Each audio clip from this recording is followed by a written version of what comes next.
She woke up in the arms of a stranger on a bachelorette vacation, unaware. Of his true identity, she slept with him and got pregnant with triplets. Hello, my dear story lovers and family. Welcome back to Love and Twilights with Dr. Phillips, where every word takes us deeper into a world of wonder. Today is a very special day for me. It's my birthday, and honestly, I couldn't think of a better way to celebrate than right here with all of you, my cherished friends and readers. Your presence means the world to me, and it fills my heart with so much joy and gratitude. I'd love to hear your warm wishes in the comments, but even more than that, I treasure your thoughts about the stories we share here. Do they touch your heart? Spark your imagination? Is there something you'd love to see more of? Something that could make this little corner of ours even more magical? Your feedback is the guiding star that lights our path together. So, hand in hand, let's dive into today's tale and weave another tapestry of emotions, dreams, and inspiration. Thank you for being here, for celebrating with me, and for making this birthday truly unforgettable. Now, let's create something beautiful together. The wind flirted with the hem of Kaylin Hart's coral silk dress as she twirled barefoot across the warm beach sand. Music throbbed behind her from the resort's private speakers, deep bass and tropical rhythms shaking through the palms overhead. Laughter erupted from the bonfire, where half her friend group was already drunk on tequila sunrises and wedding jitters. But not her. Not usually. Kaylin wasn't the kind of woman who got tipsy and danced under moonlight with strangers. She was a NICU nurse back in Atlanta, measured, focused, always in control. But that version of her had taken a vacation this weekend, and under this Caribbean sky, the air felt like freedom.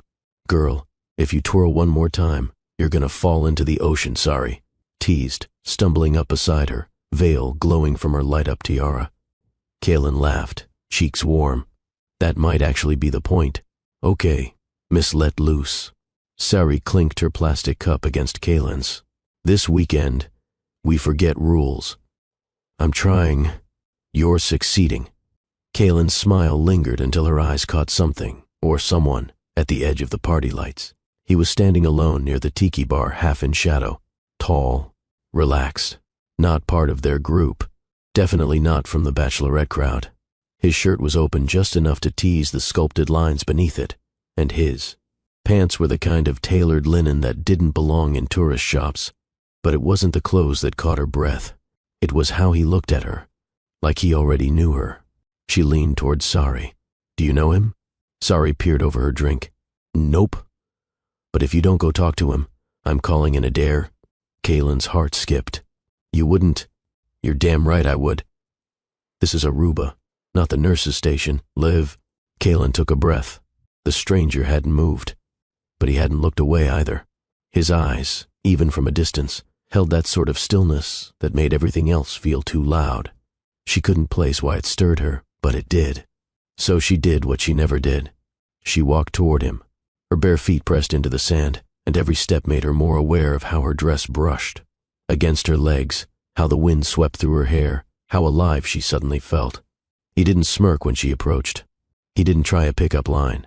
He just stood there, sipping something neat, watching her with curiosity, like she was a question he wanted to solve. Hi, she said, suddenly unsure of the boldness that got her here. His voice was low, smooth, almost clipped when he answered. Your laugh. It was the best part of the night. Kaylin blinked. That's a line. No, he said. It's a truth. Her brow lifted, half amused. And who are you? You're not with the wedding party.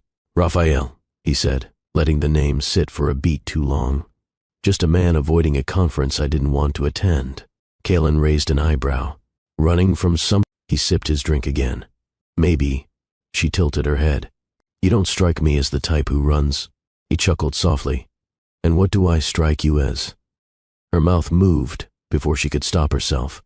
The type who waits for people to come to him. He didn't deny it. Instead, he looked at her like she'd surprised him and intrigued him all at once. I'm Kaylin, she offered. He didn't repeat her name. He just looked at her like he'd already memorized it. They stood there, inches from strangers and wild wedding guests and music that should have made them dance. But they didn't. They just stood, locked in some invisible pull neither of them tried to explain. Want a drink? He asked finally. She nodded. They walked side by side to the tiki bar. He ordered something she'd never heard of, and she didn't care. It tasted smoky and sweet and made her toes curl in the sand. Conversation flowed easier than it should have. They didn't talk about where they were from, or what they did, or how long they were staying. They talked about the things that never got asked. "If you could start over, would you?" Kaylin said after a pause. "But I might choose differently, not because I regret, but because I forgot how to live." He stared at her then, not with flirtation, but with something quieter. "Then maybe tonight, you remember?" She swallowed the lump in her throat. "Maybe I do." Their hands brushed when she reached for her drink. His fingers lingered. The music faded behind them. Everything else, the lights, the party, the crowd, it disappeared. Kaylin didn't believe in fate.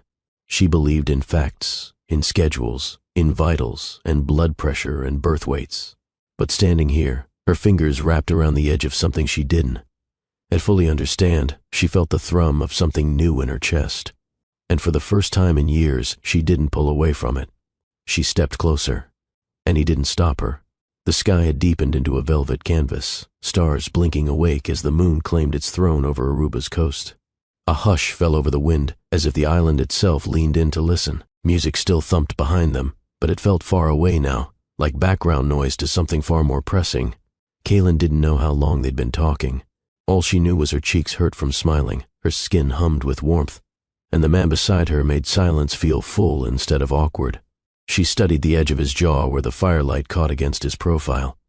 "You always this cryptic, Raphael?" He glanced at her. "Only when I don't want to lie." She blinked. "That's a strange thing to say." "It's a true thing to say." She should have walked away then. Should have leaned on logic, on the years of guarding her heart with checklists and timelines. But something in her refused to treat this moment like a mistake. She tilted her head. "Okay, no lies. What do you see when you look at me?" He turned slowly, locking his gaze on hers. A woman who doesn't let herself be looked at. Kaylin's breath hitched. Not beautiful, not sexy, not stunning. He saw through her, like he knew her armor and admired her for taking it off, even for one night. "I dare you to dance with me," he said softly. She raised a brow. "And dare?" He nodded once. "With rules. You pick the song. I don't touch you unless you touch me first. And if you say stop, I disappear." Her heartbeat skipped. "You don't seem like the kind of man who disappears when told to." "I am tonight." Kaylin should have declined, should have laughed it off and gone back to the bridal crew. But she didn't. Instead, she reached into her clutch, opened the music app on her phone, and scrolled until she found a track that had always made her ache. It wasn't the kind of song you played for strangers.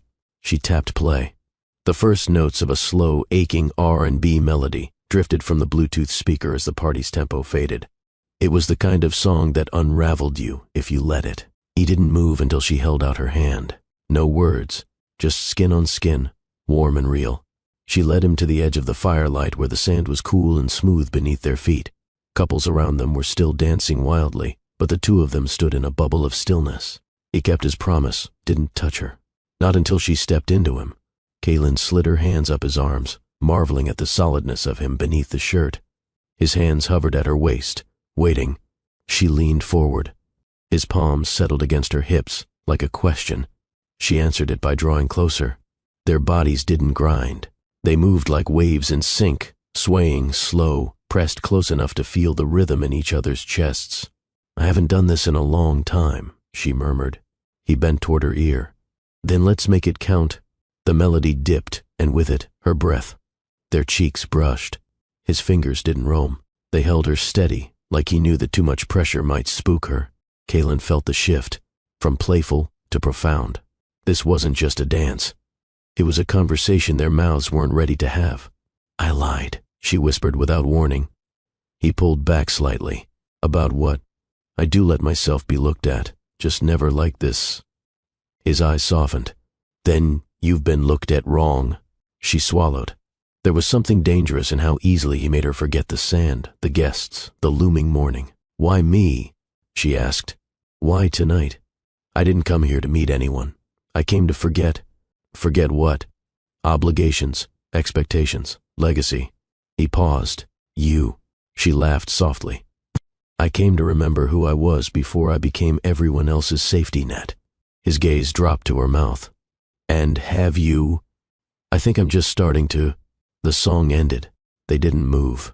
Her hands remained on his arms, his on her waist, neither of them speaking, both afraid that whatever magic had been summoned would disappear with the final note. She broke the silence. Walk with me? He didn't answer, just took her hand and intertwined their fingers. No pressure, just connection. They strolled along the shoreline in silence. Her feet sank with every step, and still he held her hand like she might float away. This isn't who I am, she said, more to herself. I hope not, he replied quietly. She looked at him. I hope you're even more than this. It wasn't a compliment. It was a wish. For her. Kaylin stopped walking. He turned to face her. The ocean roared behind them, a wild reminder that time still moved even if they didn't. She reached up, touched his chest, just above where his heart beat steadily. You said no lies, right? He nodded. Then don't pretend this is casual. I'm not. She stepped closer, so close her breath mingled with his. Her voice was barely a whisper. Then don't ask for permission. He didn't. He kissed her. Not urgently, but completely, like he'd been waiting not minutes, but months for this moment. And Kaylin, for the first time in 5 years, didn't resist the fall. The world narrowed to the heat between their lips. Kaylin wasn't thinking anymore. She wasn't calculating risk or anticipating regret. She was inside a kiss that didn't ask questions, one that felt like it had been waiting at the edges of her life, patient and inevitable. His hands remained steady on her back, firm but respectful. No rush, no demand, just the weight of someone fully present. When they finally pulled apart, neither of them spoke. He traced the side of her face with his thumb, brushing a strand of hair away from her cheek. Kaylin let out a shaky breath. I don't do this. I know, he replied, voice low. She looked away, the wind licking her shoulders like a dare. But I want to. He gently took her hand. Come with me. She didn't ask where, didn't ask why. She just nodded. They walked past the edge of the beach, away from the noise, the party, the friends who would wonder where she went. Her hand stayed in his as they moved through a quiet path of palms and flickering torches that lined the private villas of the resort's elite tier. At the farthest end stood a secluded villa, elegant, quiet, facing the sea. He pulled a keycard from his back pocket and opened the door. Kaylin hesitated at the threshold. She wasn't drunk. She wasn't confused. She wasn't being misled. She was making a choice. Inside, the lights were soft. A breeze drifted through the open balcony doors, carrying the sound of waves lapping against the shore. I can take the couch, he said, stepping aside. She turned to him. I didn't follow you here for boundaries. He paused. Then tell me what you want. She crossed the space between them slowly, deliberately. Her hand slid up his chest. I want to forget my name for a few hours. His breath hitched. She rose to her toes, whispering against his lips. And I want you to make me remember what it feels like to want something just for me. He kissed her again, this time with hunger restrained only by reverence. Clothes came off in moments, but nothing felt rushed. Each layer peeled away, like a secret handed over willingly. His mouth traveled the curve of her neck, and she gasped when he reached the hollow of her collarbone. She guided him to the bed, but he reversed it gently, lifting her as though. She weighed nothing, and laying her down like she was a priceless artifact. He didn't devour. He worshipped. Kaylin was used to being needed, for her skill, her care, her presence in crisis. But this was the first time someone seemed to need her simply because she existed. His hands mapped her like a sacred text, pausing at each freckle, each scar, like it told a story he wanted to understand.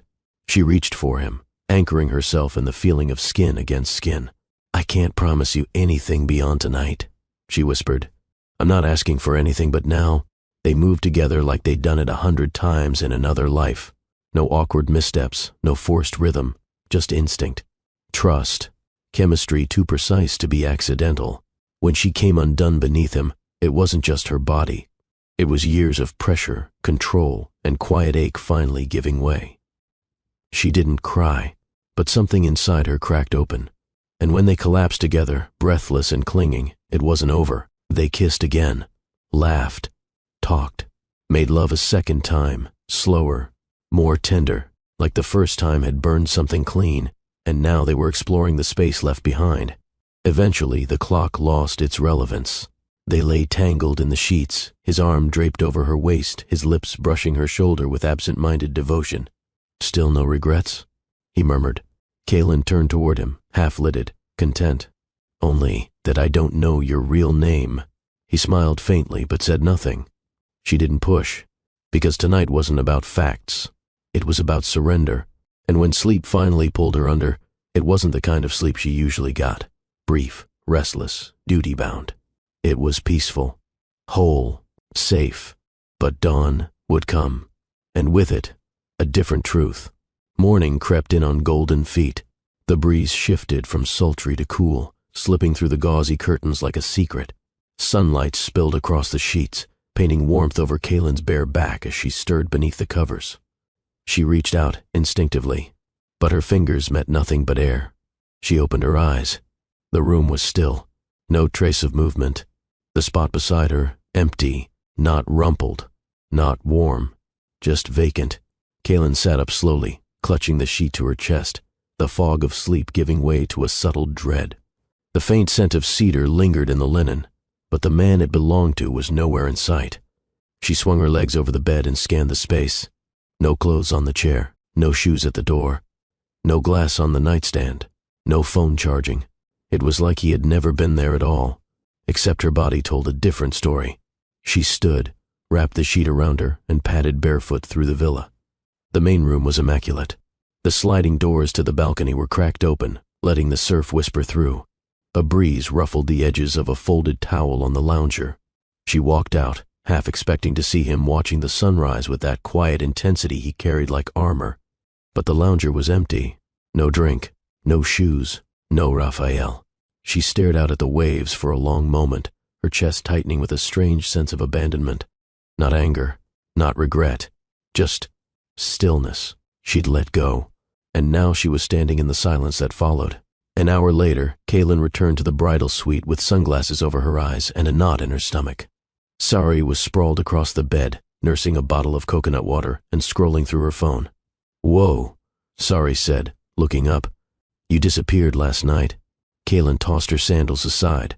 "Yeah," Sari smirked. "And?" Kaylin collapsed into the chair, rubbing her temples. "I spent the night with him." "Wait, the linen shirt mystery man?" She nodded. Sari sat up straighter. "Holy hell. Did he at least have a name?" He said, "Raphael." Kaylin didn't look up. "I don't think that's real." Sari paused.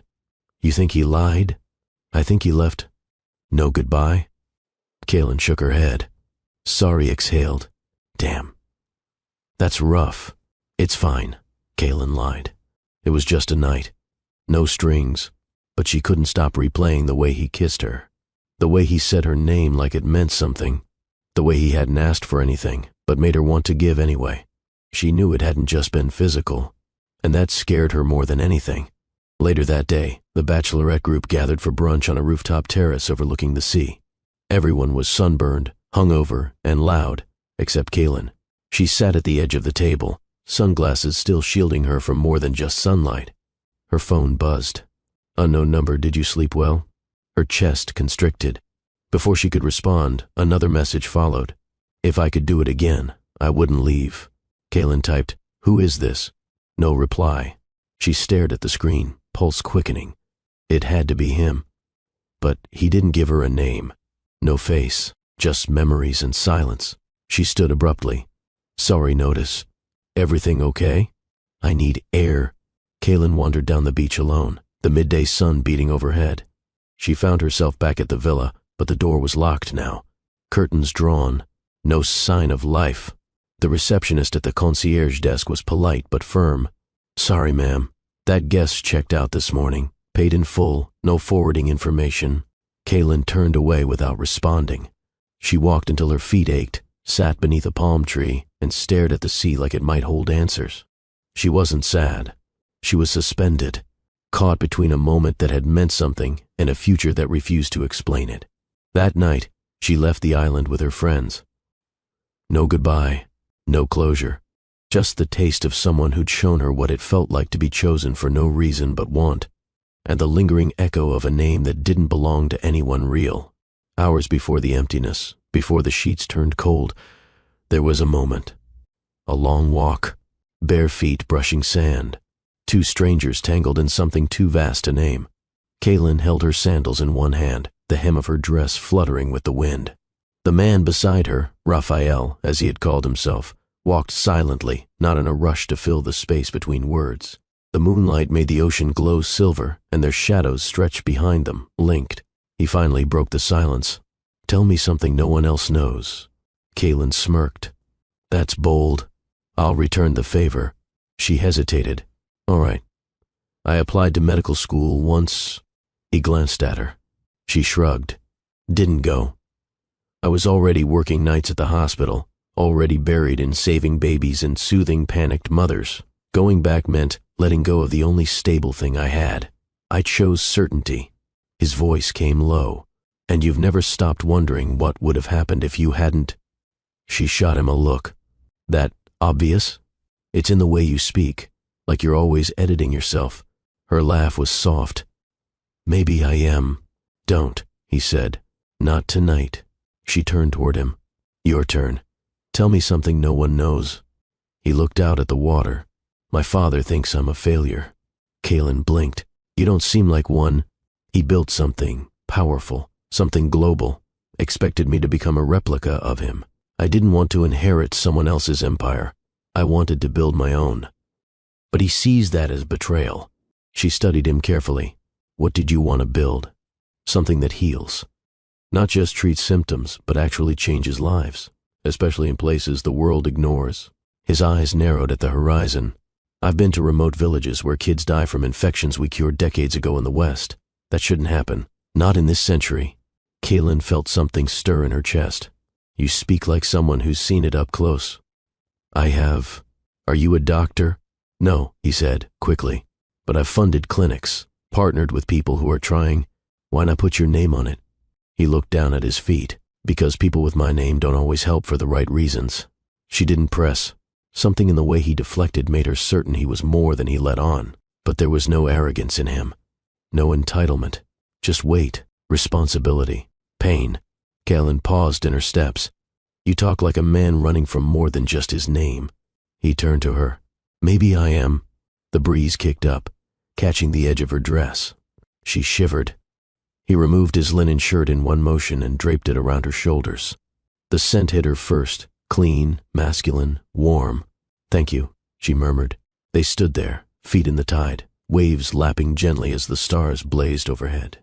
Kaylin tilted her face upward. "It's so quiet here." He nodded. "Silence is a luxury most people don't appreciate until they lose it." She glanced at him.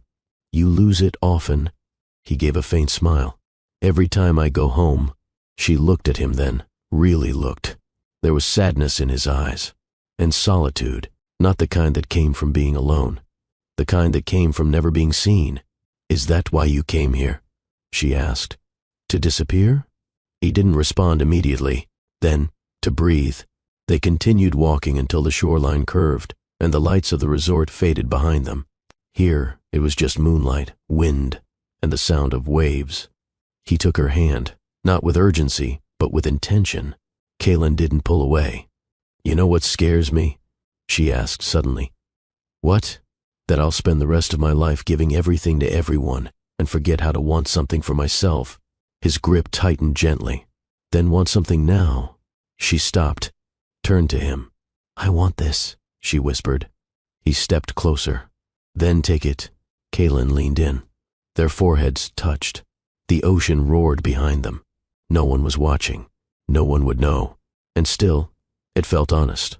Her fingers grazed his chest. He kissed her, slow, deliberate, a promise with no expiration. They stood like that for what felt like an entire lifetime. Just two people, lost and found in the same moment.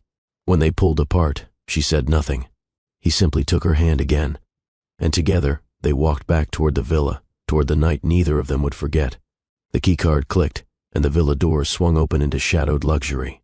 Kaylin paused just inside the doorway, breath caught in her throat. The soft glow of dimmed lamps bathed the space in warmth, while white curtains swayed gently in the open balcony, revealing the dark stretch of ocean beyond. He didn't say a word. He didn't need to. She turned slowly to face him. Her heartbeat was steady, but everything else inside her trembled, not from fear, from knowing exactly what she was about to do. Kaylin stepped forward, the hem of his linen shirt still draped around her shoulders. Her fingertips brushed his chest, following the slow rise and fall of his breathing. "This is the part," she said quietly, "where I usually talk myself out of things." He stood motionless. "Then don't—" Her hands slid up, over his shoulders, into the back of his neck. His hands didn't move, not yet. He let her set the pace. "I should be cautious," she whispered. "But you're not—" "No." Her lips met his before another word could leave her mouth. And that was the moment the world fell away. His hands found her waist and drew her closer, not possessively, but with precision, with care. Like every inch he touched was already familiar. Her breath hitched as his lips trailed from her mouth to her jaw, down to her collarbone. They moved together with deliberate hunger. No fumbling, no doubt. He was confident, not arrogant. She was nervous, but not uncertain. Her body responded to him like it had been waiting to feel this way again. He unbuttoned the shirt from her shoulders as if he were unveiling something sacred. She let it fall, standing in the soft lamplight, bare and unashamed. He stepped back, just slightly, and looked at her, not with lust alone, but reverence. "You're beautiful," he said simply. Kaylin's throat tightened. He wasn't trying to impress her. He meant it. She reached for his waistband, undid the button, unzipped him slowly. Each movement deliberate, measured, intimate. When they came together on the bed, it wasn't rushed or messy. It was fluid, natural. Each kiss, each caress was a silent agreement between two people choosing each other for no reason but want. Her back arched beneath him, not from performance, but because it felt like the only way to stay afloat in the heat they created. He took his time, learned her, held her when her body quivered against his, whispered things in her ear she barely remembered by morning, but they made her heart pound and her hands clutch him tighter in the moment. They didn't stop after the first time, or the second. When they finally collapsed into each other, tangled and spent, there was no awkwardness, no post-regret silence, just peace. She lay on her side, his arm tucked under her, his hand splayed across her stomach. Kaylin stared at the ceiling, the sound of waves lapping the shore echoing in rhythm with her pulse. He broke the silence. "You look like you're waiting for the other shoe to drop." She smiled faintly. "I always am. Maybe it won't. Maybe it already did." He turned her face gently toward his. "I meant what I said about you." Kaylin studied him, her fingers trailing lightly down his forearm. "You don't even know me. I don't need to know everything to know this isn't forgettable." Her breath caught. He leaned in and kissed her forehead. And just like that, without demanding, without confessing, without naming anything, he made her feel wanted in a way she hadn't felt in years. Not for her job, not for her patience, not for her loyalty, just for being here, for being her. And when she drifted into sleep, tucked into the hollow of his chest, she didn't ask what it would mean tomorrow. She didn't need to. The ocean roared outside, but inside the villa, everything was still. And for Kaylin, wrapped in his warmth and weight and silence, it felt like the safest place in the world. Sometime deep into the night, Kaylin woke. The room was quiet, but not cold. His arm was still around her waist, their legs tangled beneath the sheets. His breathing, slow and steady, brushed the back of her neck. She didn't move, didn't want to. Her body ached in ways she hadn't felt in years, not from pain but from release, like something long buried had finally been unearthed. She turned slowly, careful not to disturb him, until she was facing him in the dim light. His features were relaxed in sleep, but the edges of intensity hadn't left him. Even in rest, he looked powerful, guarded, whole. Kaylin reached out and touched his jaw, lightly tracing the curve with her fingertip. He stirred, eyes opened. They didn't speak. He slid closer, pressing his forehead to hers, and then, slowly, deliberately, he kissed her again.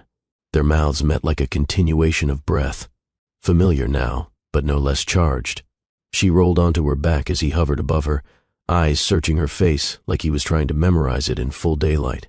This time, when they made love, it was different. No hunger, no urgency, just quiet devotion. He moved over her like he had all the time in the world. His hands caressed with purpose, his lips leaving trails of warmth across her skin. Kaylin clung to him, not from desperation, but from the overwhelming sense that something real was happening. Something unplanned, something unprotected. His body pressed into hers with measured rhythm, and she gasped, not because of the movement, but because of the emotion behind it. Her hands slid over his shoulders, down his back. Her thighs tightened around his hips. He kissed her lips, her chin, the hollow of her throat. And then he stopped, rested his forehead against hers. "Are you okay?" he whispered. Her eyes stung unexpectedly. "Yes." He touched her cheek. "If you want to stop—" "Don't," she said softly. "Don't stop." He nodded once and resumed, this time holding her gaze. Every breath, every stroke, every kiss.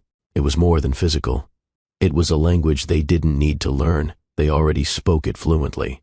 Kaylin felt the wave build. Deep, powerful. Her fingers curled into the sheets as he moved inside her with quiet purpose.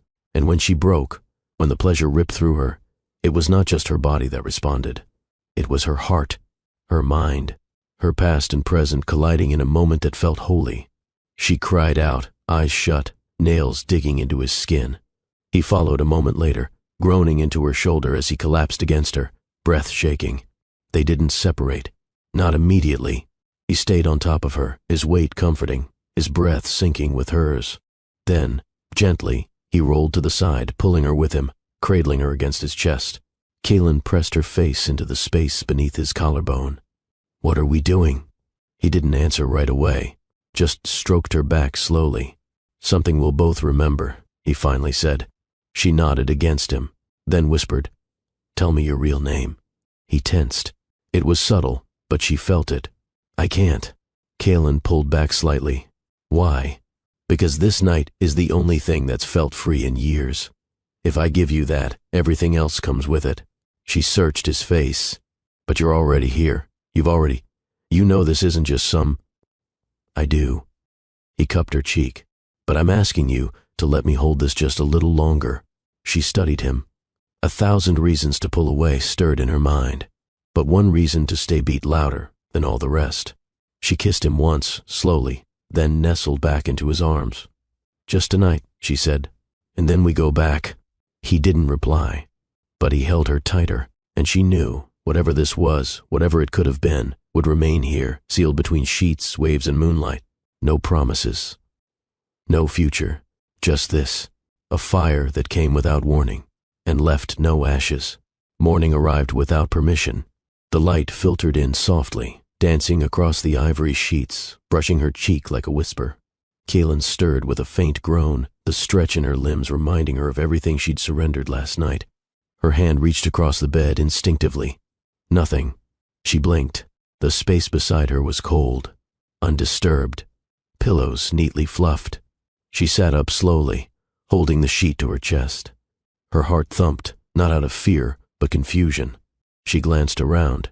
No shoes by the door, no shirt draped over the chair, no sound of the shower. The villa was silent. She slipped from the bed, wrapping the sheet around her as she padded barefoot across the hardwood floor. Her steps were cautious, as if moving too fast would confirm what she already suspected. The living area was immaculate, nothing out of place. The bar, untouched. No jacket, no phone charging, no half-drunk glass of water. Kaylin stepped onto the balcony, empty. Only the waves remained, breaking rhythmically in the distance, indifferent to the hollow beginning to spread through her chest. She sat on the lounge chair and stared out at the water. The sky was too blue, too calm. It mocked the tightening in her throat. What did you expect? She asked herself. He had warned her.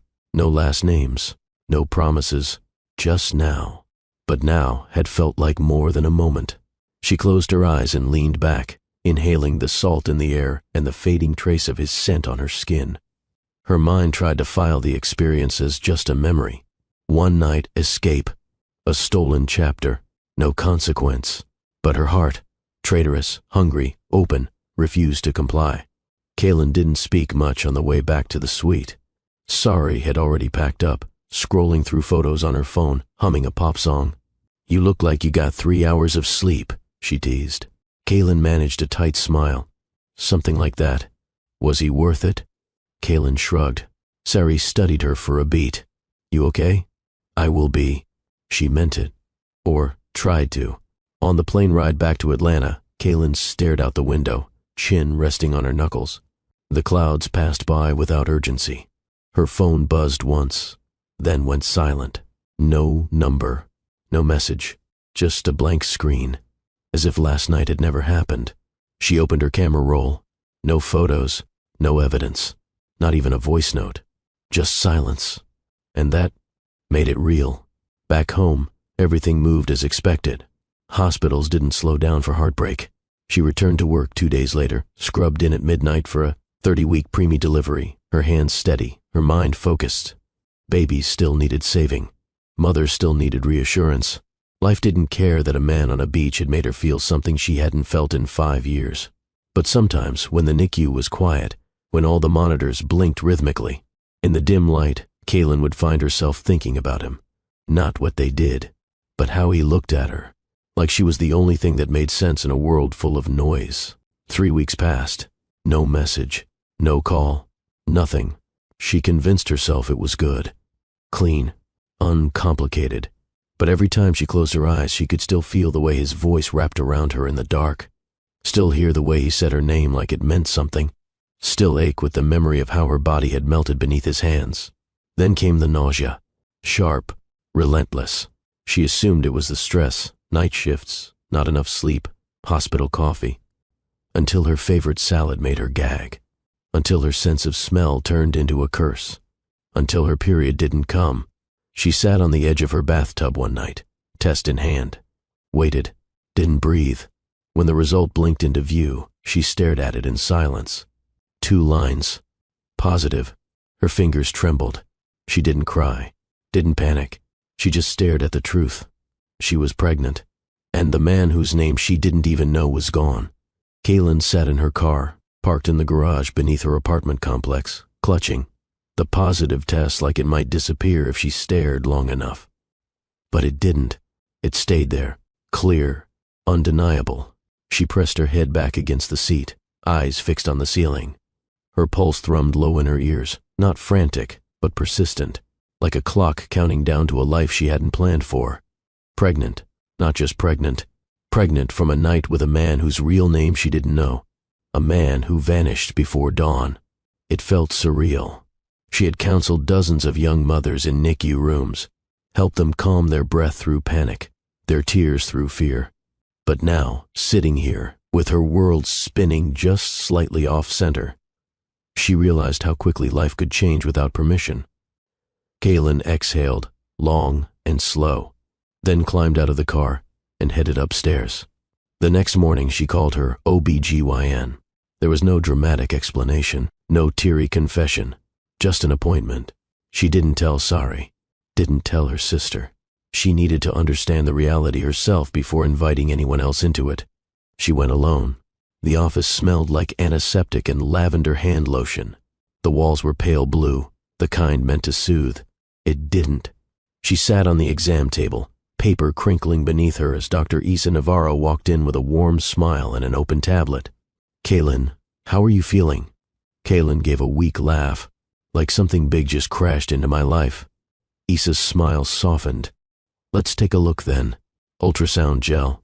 Cold. A click. A flicker of static. And then, "There they are," Isa said softly, eyes narrowing as she adjusted the probe. "Healthy. And multiplying." Kaylin blinked. "Multiplying?" Isa turned the screen. "You're not just pregnant. You're carrying 3. The words hit like a wave. She stared at the screen, trying to make sense of the 3 distinct sacs, the flickers of life blinking back at her like tiny stars. "Triplets?" she whispered. Isa nodded. "Fraternal, all developing in their own space. That's a good sign medically. But this won't be an easy pregnancy." Kaylin's mouth went dry. How far along?" "About 6 weeks. Which tracks with..." Kaylin didn't finish the sentence. Aruba. The beach. The kiss. The fire. The man with no real name. And now, 3 lives. Isa placed a gentle hand on her arm. "Kaylin, this is going to require close monitoring. Weekly visits, dietary plans, physical limitations. Triplet pregnancies carry a higher risk, especially for someone in a high-stress job." Kaylin nodded, staring at the screen. I'm a NICU nurse, Issa. I know, Issa said gently. Which is why I'm saying this as your friend, too. You need support. Kaylin didn't answer. Support? From who? From a man who disappeared before sunrise? From a name that wasn't real? She left the clinic with a folder full of printed instructions, vitamins, in her bag and a weight on her shoulders she hadn't prepared to carry. That night, she lay in bed staring at the ceiling, palm resting on her stomach. 3. Not just 1. 3. She didn't know whether to laugh or cry. She'd wanted children, someday. In the far-off version of life where she met someone kind and stable, married, maybe even took a break from the hospital. But not like this. Not alone. Not without answers. She turned onto her side and closed her eyes, willing her mind to rest. But in the quiet, all she could hear was his voice. Low, certain, pulling her in. You don't let yourself be looked at. And now she couldn't stop thinking about how he looked at her. Like he'd seen something no one else had. Something worth remembering. Kaylin sat at her kitchen counter, elbows propped beside a half-eaten bowl of cereal she couldn't bring herself to finish. The light above flickered slightly, casting a pulse across the polished surface. In front of her sat the same folder from the clinic, its corners already worn from too much handling. She picked up the sonogram image again. 3 distinct shapes, 3 heartbeats, 3 futures. Her phone buzzed on the counter. Sorry, girls' night tomorrow? You've been my A. I'm starting to think you're hiding a secret fiancé. Kaylin stared at the message, thumb hovering over the screen. She typed, tomorrow's tough. Rain check? Then hit send before she could overthink it. There were things she wasn't ready to explain, not because she didn't trust her best friend, but because saying it out loud would make it real. She hadn't told anyone yet. Not even her sister, not her colleagues, not her boss at the hospital.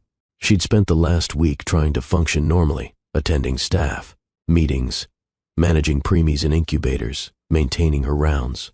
But every moment in between was a blur of nausea, fatigue, and a growing awareness that her life had veered sharply left without notice. Kaylin reached for the list Dr. Navarro had given her. Foods to avoid, daily supplement reminders, high-risk indicators. She read it again.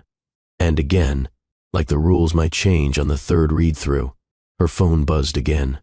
This time, not a name she recognized. Unknown, I hope you're sleeping okay. You deserve peace. Kaylin's breath caught. She stared at the message.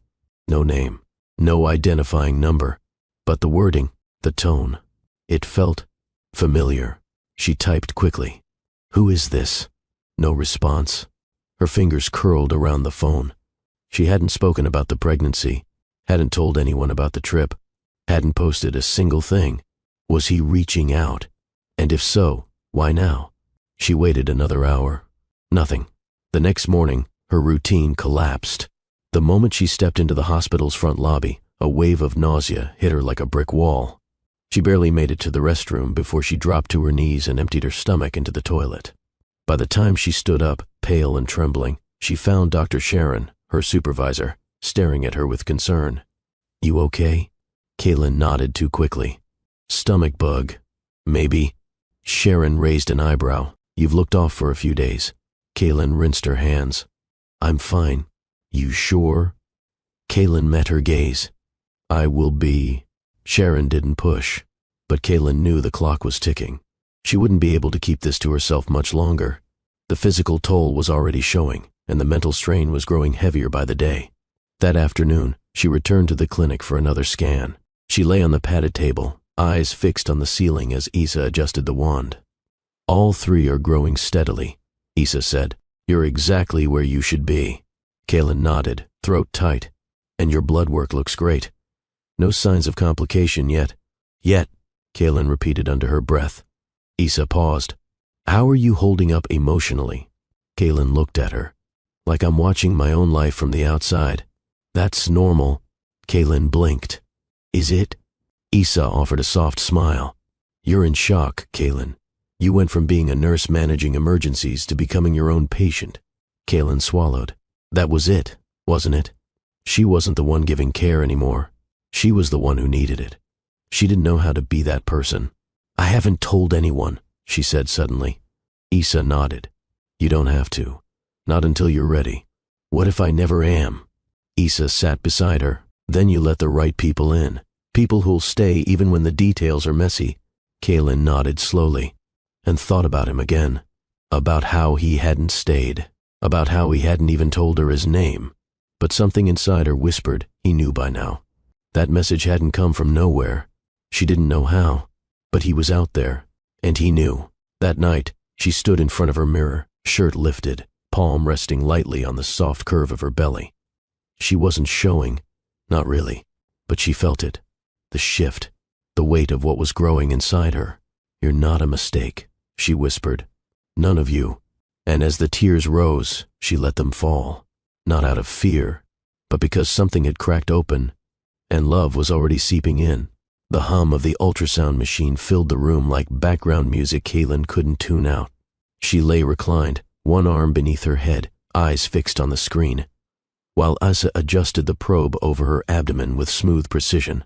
A thin layer of cold gel still clung to her skin, but Kaylin hardly noticed. She was staring at them.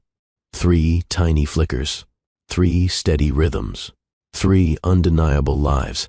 There they are, Issa said gently, each in their own sack, all measuring well for 6.5 weeks. Kaylin swallowed hard. They look like peanuts. Issa smiled. That's about right for now. But give them time. Kaylin didn't speak. She just watched. Not 1, not 2, 3. A quiet awe swelled in her chest. It was terrifying and beautiful. Do you want to hear the heartbeats? Kaylin nodded, unable to find her voice. Issa pressed a few buttons. The first sound came through, fast, pulsing, like the flutter of hummingbird wings. Then the second, then the third, all different, yet synchronized. Kaylin's throat tightened. She blinked, but the tears still slid down. Issa glanced at her. You okay? Kaylin nodded, brushing her cheek. It's just real now. Issa placed a hand on her shoulder. That's how it usually hits, when you hear them. Kaylin laughed through the lump in her throat. It's like I'm hosting a tiny orchestra. An elite performance, Issa teased. Kaylin stared at the screen for another long moment. She wanted to memorize this. Not just the image, but the feeling, the quiet marvel, the rising protectiveness. I don't know how I'm going to do this, she said quietly. I mean, 3? Alone? You're not alone, Issa said. I know it feels like it now, but support doesn't always have to come from the person you expected. Kaylin nodded, biting her bottom lip. It's just, he doesn't even know. Do you want him to? Kaylin didn't answer immediately. She thought about the text message from the unknown number. The tone, the timing. He might already, she admitted. Issa gave her a knowing look, but didn't press. Later that day, Kaylin sat in her car outside the hospital parking deck, the sonogram photo in her lap. She stared at it. 3 little dots. 3 tiny miracles that had no idea their existence had changed the entire course of her life. And still, no name to attach them to, no face to tell them about. Just a memory she wasn't sure was even real anymore. She wanted to be angry. She wanted to scream, but she wasn't angry. She was full of questions, of fear, of wonder, and something else, resolve. She stopped by the bookstore on the way home and bought a journal. When she got home, she sat at the kitchen table, opened to the first page, and wrote, To the 3 of you, I don't have all the answers yet. I don't know what our life will look like, but I know this, you are wanted, more than anything. Even if it wasn't planned, even if it's going to be hard, you already have a piece of my heart. All 3 of you, and I'm going to fight to be the kind of mother you'll never have to question. She closed the journal and held it to her chest. In that moment, she didn't feel abandoned. She didn't feel lost. She felt anchored by them, by 3 little heartbeats that were already hers. Kaylin leaned against the sink in her bathroom, brushing her teeth while scanning a sticky note taped to the mirror. Prenatal vitamins, done. OB follow-up. Thursday, hospital shift, 7 a.m., call apartment office, budget check. The list was practical, measured, her attempt at control, but beneath the surface, everything felt like shifting ground. She spat, rinsed, and glanced at her reflection. Her cheeks were paler than usual, her eyes a little more tired. There was a faint fullness beginning to show in her lower abdomen, barely noticeable unless you were looking for it. She exhaled slowly. Okay, one day at a time. She peeled the sticky note off and replaced it with a new one. Today's goal: don't spiral. Focus. Just do the next right thing. At the hospital, Kaylin floated through her shift like a ghost. Her movements were automatic. Monitor vitals, administer medication, speak gently to exhausted mothers, but her mind hovered elsewhere. A nurse she barely knew commented offhandedly, "You look different. Softer." Kaylin blinked. "What does that mean?" The woman shrugged. "I don't know. Like something's shifted. You seem quieter." Quieter. That was one word for it. Another might have been overwhelmed. She spent her lunch break sitting alone in the staff lounge, staring at a spreadsheet she had pulled up on her phone. Estimated expenses for triplets in the first year: formula, diapers, medical copays, clothes, emergency care, childcare, backup childcare, replacement clothes for herself when all the others got spit up on them. Her stomach twisted just thinking about it. She barely made rent as it was, and maternity leave at the hospital wouldn't cover even a fraction of what she'd need once the babies arrived. She wasn't panicking yet, but the edges of her calm were fraying. That evening, Kaylin sat on her couch, wrapped in a fleece blanket, nursing a mug of ginger tea. The TV played something forgettable in the background, but she wasn't watching it. Her laptop was open on her lap. A half-drafted email blinked on the screen. To hospital HR subject, requesting information about extended maternity leave and reduced hours she hadn't hit send. She stared at the blinking cursor, then deleted the whole thing. Not yet. She wasn't ready to announce this. Not when her world was still balancing on hope and morning nausea. She scrolled through her phone instead, tapping into her banking app. Savings balance, $2,611.42. Credit card debt, $1,947.03. Rent due in 9 days. Car insurance in 5. Next ultrasound in 6.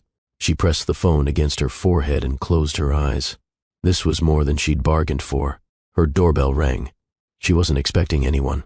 She padded softly to the door, peeked through the peephole. No one. A small envelope was sitting on her doormat. She opened the door slowly, glanced around, picked it up. No name on the outside. Inside, a cashier's check. $5,000. Her breath caught. No note. No return address. Just the check. Kaylin stepped back inside, her heart racing. This wasn't the first time. A week ago, groceries had been delivered to her door. Organic produce, prenatal supplements, premium multigrain bread she couldn't afford even when she wasn't pregnant. She'd assumed it was Sari or her sister playing guardian angel. But now she wasn't so sure. She opened her phone and scrolled through her call history. Still no number matching the text from before. Still no new message. But someone knew, and they weren't going away.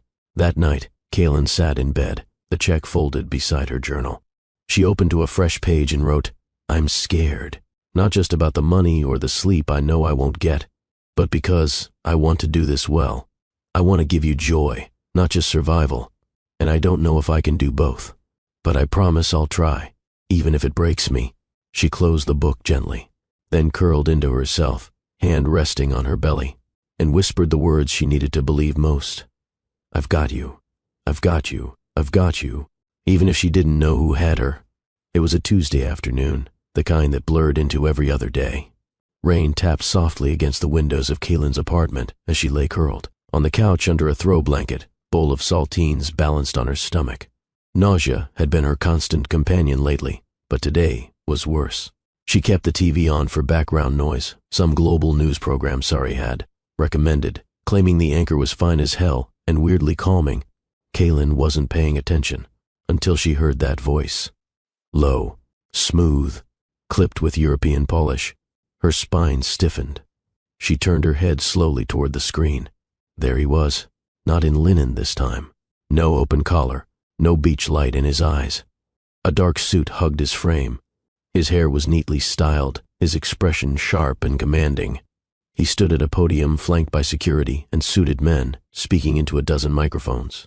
"We are expanding our research and infrastructure into 5 new countries, focusing on sustainable care and early intervention. Medical access should never be a privilege. It should be a right."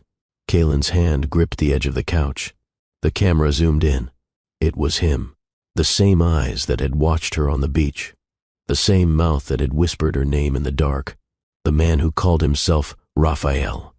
But the caption at the bottom of the screen said otherwise. Luca Serrano, CEO. Serrano Medical Holdings, her world tilted. She sat up too fast, saltines spilling across the floor. Luca, not Raphael. CEO, not some traveler on vacation. Kaylin stared at the image of him shaking hands with foreign dignitaries, standing beneath banners and corporate logos. He wasn't hiding from anything. He was the thing people ran from. Her phone slipped from her hand onto the floor with a soft clack. She barely heard it. Her mind raced back to every conversation they'd shared on that beach. The stories about clinics, abandoned villages, his distaste for corporate medicine, his need to disappear. It hadn't been fiction. It had been confession.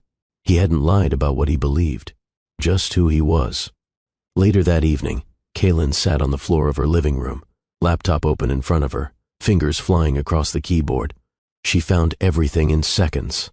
His bio, his company, press releases, board photos, heir to $1 billion healthcare empire, one of the youngest CEOs in global private medicine, fluent in 5 languages, graduated from Cambridge and MIT, splits time between Switzerland, London, and New York, no partner, no children, nothing about Aruba, nothing about her, just headlines, power, and a face now branded across the world stage. Kaylin stared at the screen, heart pounding in her chest. She whispered, "You're not just someone." He was everyone. And yet, he'd chosen to be no one that night. Just Raphael. Just a man who looked at her like she was the only thing he wanted to remember. Her hand instinctively moved to her stomach. The 3 lives growing inside her suddenly felt even more fragile. Because now, they weren't just hers. They were his too. And she had no idea what that would mean. Kaylin didn't sleep that night. She tried. But every time her eyes closed, his face reappeared. Not as Raphael, as Luca Serrano, the man behind the press conference, the heir to a global medical empire, the father of her unborn children. She sat at her kitchen table in the dark, a glass of water untouched beside her, and her laptop open to yet another article. Luca Serrano announces new pediatric research center in Geneva. Serrano Medical Holdings surges after CEO's expansion speech. Private, elusive, unreachable. Who really is Luca Serrano? She laughed quietly at the last headline. She could answer that better than any journalist. He was intense and focused and impossibly gentle when he held her. He was someone who wanted to vanish from power long enough to be a man again. A man who kissed her with reverence, who stared at her like she mattered. But he also disappeared. Without a note, without a name, without anything to hold on to. And now, he was on every screen in the world. Kaylin leaned her forehead against the cool glass. He'd said he was escaping expectations. She'd believed him. What she didn't expect was to carry the consequences. By morning, she had made a decision. No emails, no reporters, no social media rants. She would protect her peace for as long as possible. The babies growing inside her didn't need cameras or curiosity. They needed calm, nutrition, a steady heartbeat to anchor theirs. And she could give them that, even if it meant doing it alone. That afternoon, she drove to the hospital in silence, fingers tapping against the steering wheel at every red light. Her nausea had eased that day, but her anxiety had not. Dr. Issa met her with a smile. "You're glowing." Kaylin laughed dryly. "That's just sweat and 2 hours of overthinking." They walked together into the exam room. While Issa prepped the equipment, Kaylin hesitated. "I found out who he is," she said finally. Issa paused. "The father?" Kaylin nodded. "His real name is Luca Serrano." Issa looked up, brows lifting. "As in, yeah, him." A long silence followed. Then Issa said, "And you're sure?" "I saw him on television. Full press conference. Same voice, same eyes. It's him." Issa studied her. "Are you okay?" Kaylin offered a strained smile. "I don't know.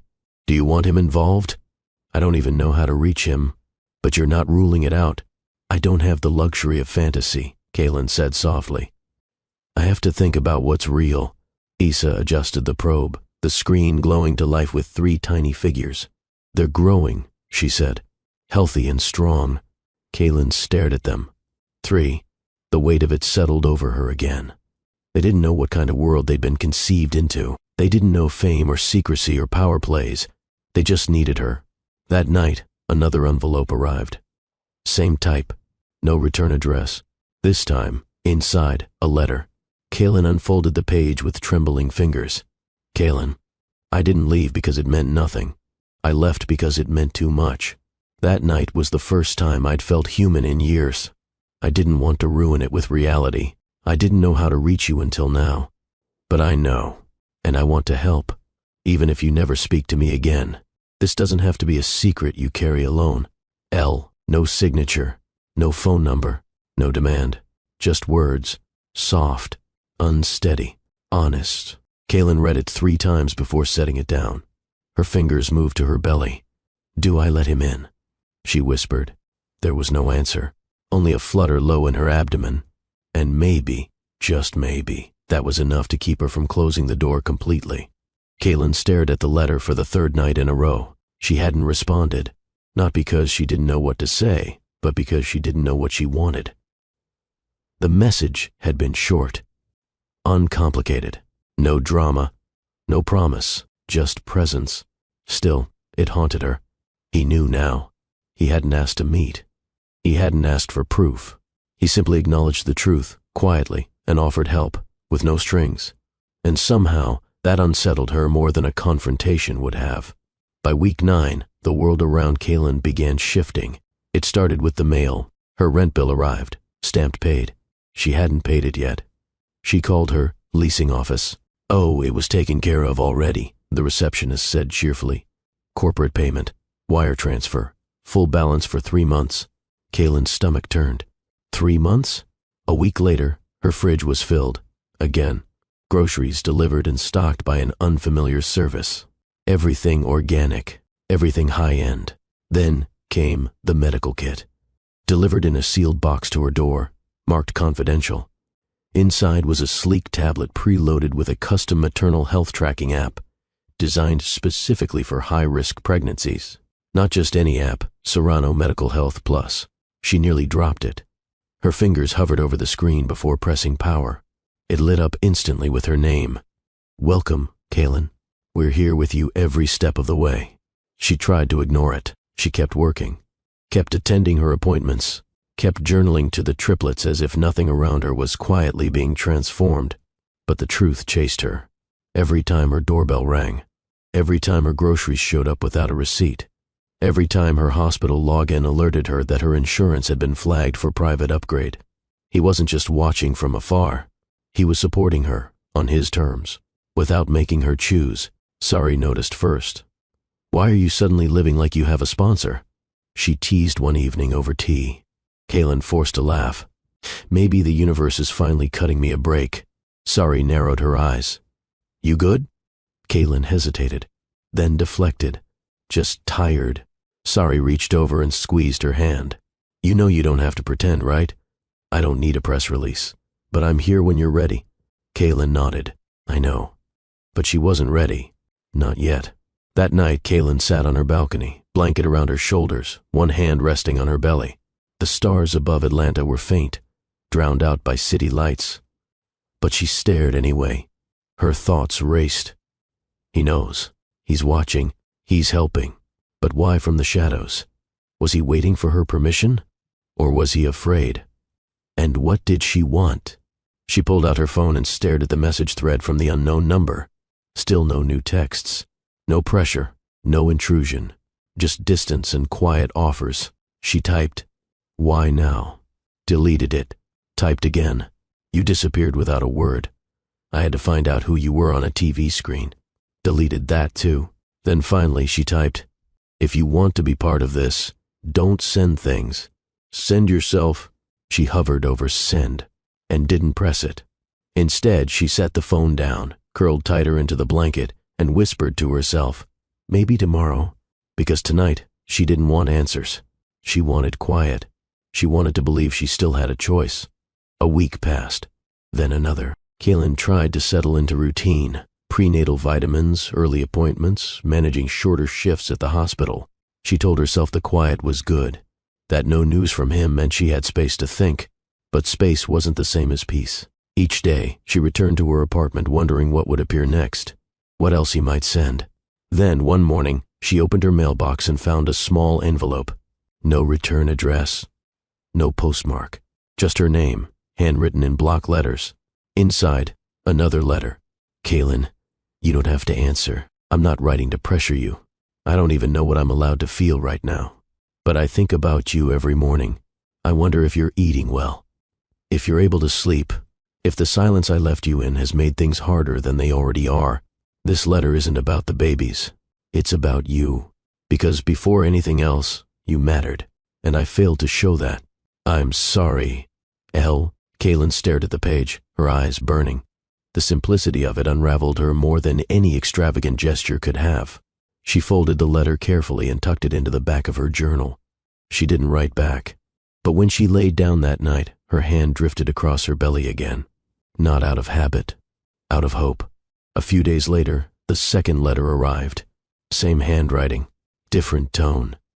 Kaylin, I won't pretend I understand what you're going through, but I want to. I've arranged for a private maternal care nurse. Her name is Adrian.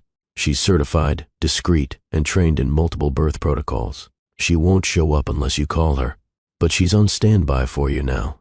This isn't about money. It's about safety. Yours, theirs. I've learned a lot in my life, built a company, made decisions that shaped cities. But none of it has scared me like this. Not knowing how to protect you from afar. Not knowing if I even have the right to try. L. Kaylin read it at the kitchen counter with trembling hands. She sat in silence for almost an hour afterward. The idea of someone hovering behind the scenes, ready to step in, yet waiting for her consent, was both comforting and overwhelming. He wasn't walking away. Not this time. But he also wasn't pushing. And that, more than anything, was what made her chest ache.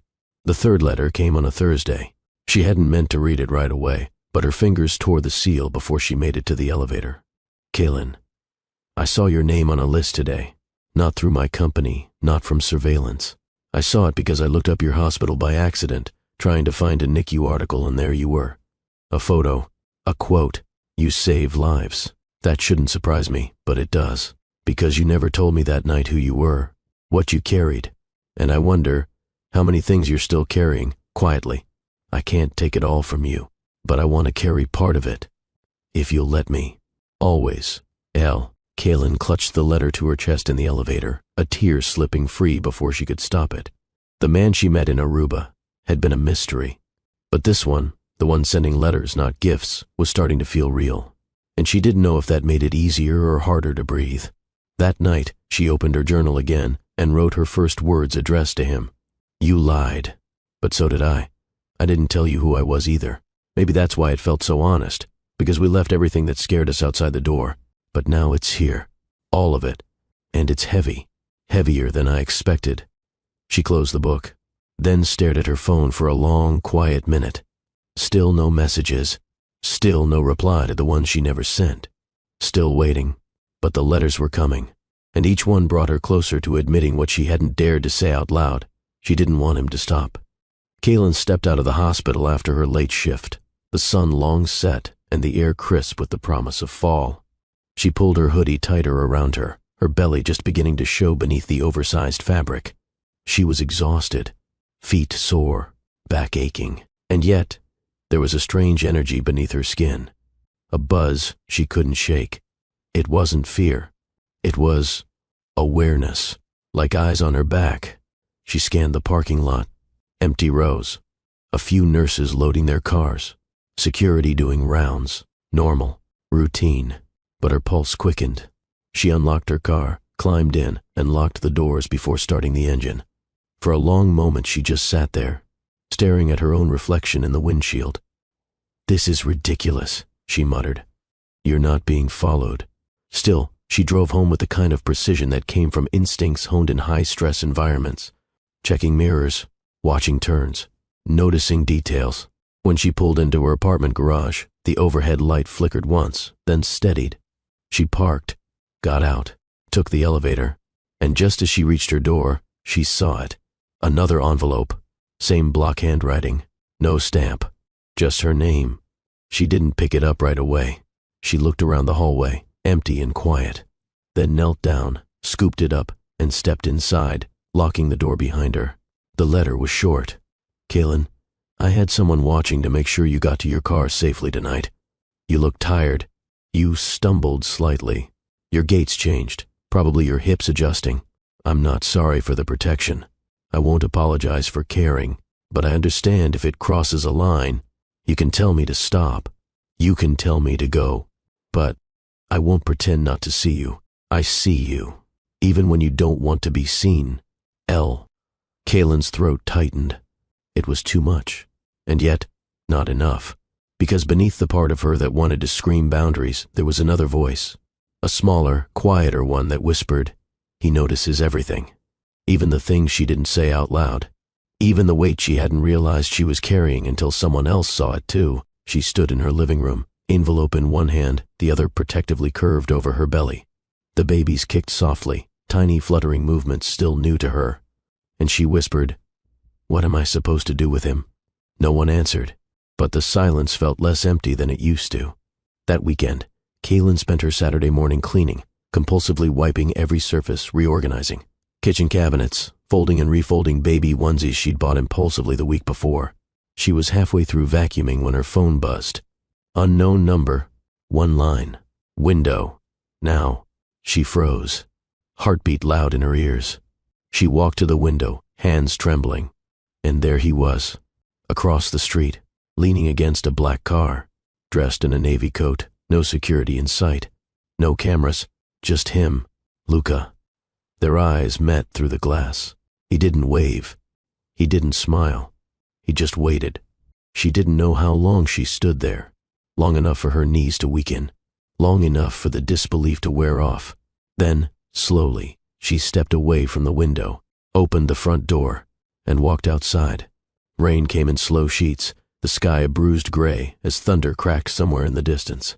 Atlanta rarely saw this kind of storm in early fall, steady, quiet, and electric, but it fit the moment too well. Kaylin stood under the awning of her building, arms crossed over her chest, her breath visible in the damp air. Luca hadn't moved. He was still by the car, his coat now slick with rain, hair darkened, collar unbothered. He didn't speak when she stepped closer. He just watched her, like he was waiting for permission to exist. Kaylin stopped a few feet away. Neither of them said anything. The storm spoke for them. I thought I was hallucinating, she finally said, voice low but sharp. Seeing you through that window. I wasn't sure if you'd come out, he replied. I wasn't sure I should. Luca nodded once. That would have been fair. Kaylin looked at him, really looked. He was different. Not the man on the beach. Not the figure behind podiums. This man had shadows under his eyes, guilt in his posture, hope in the way his hands stayed open at his sides. You lied, she said. I did. You disappeared. I know. Do you? He stepped closer, cautiously. I left because I didn't trust myself to stay and not ruin it. You were already gone before I woke up. I didn't think it would matter. Kaylin flinched like he'd struck her. He immediately shook his head. No, I thought I would be forgettable. That you'd go back to your life. That it would just be a beautiful interruption. She stared at him, eyes glassy. I'm pregnant, she said flatly. I know. With triplets. His chest rose, visibly bracing. I know. How? He took a careful breath. At first, I didn't, but I couldn't stop thinking about you. So I searched, quietly. Then I saw a hospital invoice under my company's insurance review system. Your name, NICU. Then the medical kit request. Then the first appointment. So you had people watching? No, he said. I made sure I was the only one watching. She shook her head. Do you have any idea how invasive that sounds? Yes. Do you care? He stepped closer again. I care enough to want to do better. I care enough to admit I didn't know how to handle any of this. Kaylin's voice cracked. I didn't even know your name, Luca. I know. You gave me someone fake to fall into, someone safe. But he wasn't real. I was real, he said, his voice suddenly raw. Everything I said, everything I did, every second I spent with you, I was more myself in that one night than I've been in 10 years. The words hung there, between thunder and confession. Kaylin's hands trembled, but she didn't back away. I had to find out from a television. Do you know what that felt like?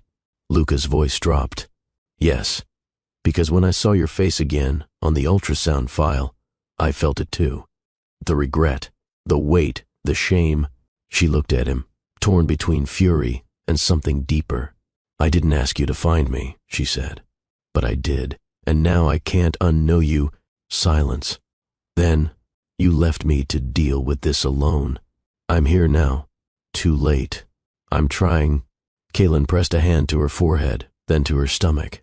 You don't get to just show up in the rain and make it okay. I'm not trying to make it okay, he said. I'm trying to be honest. For once, she looked up at him.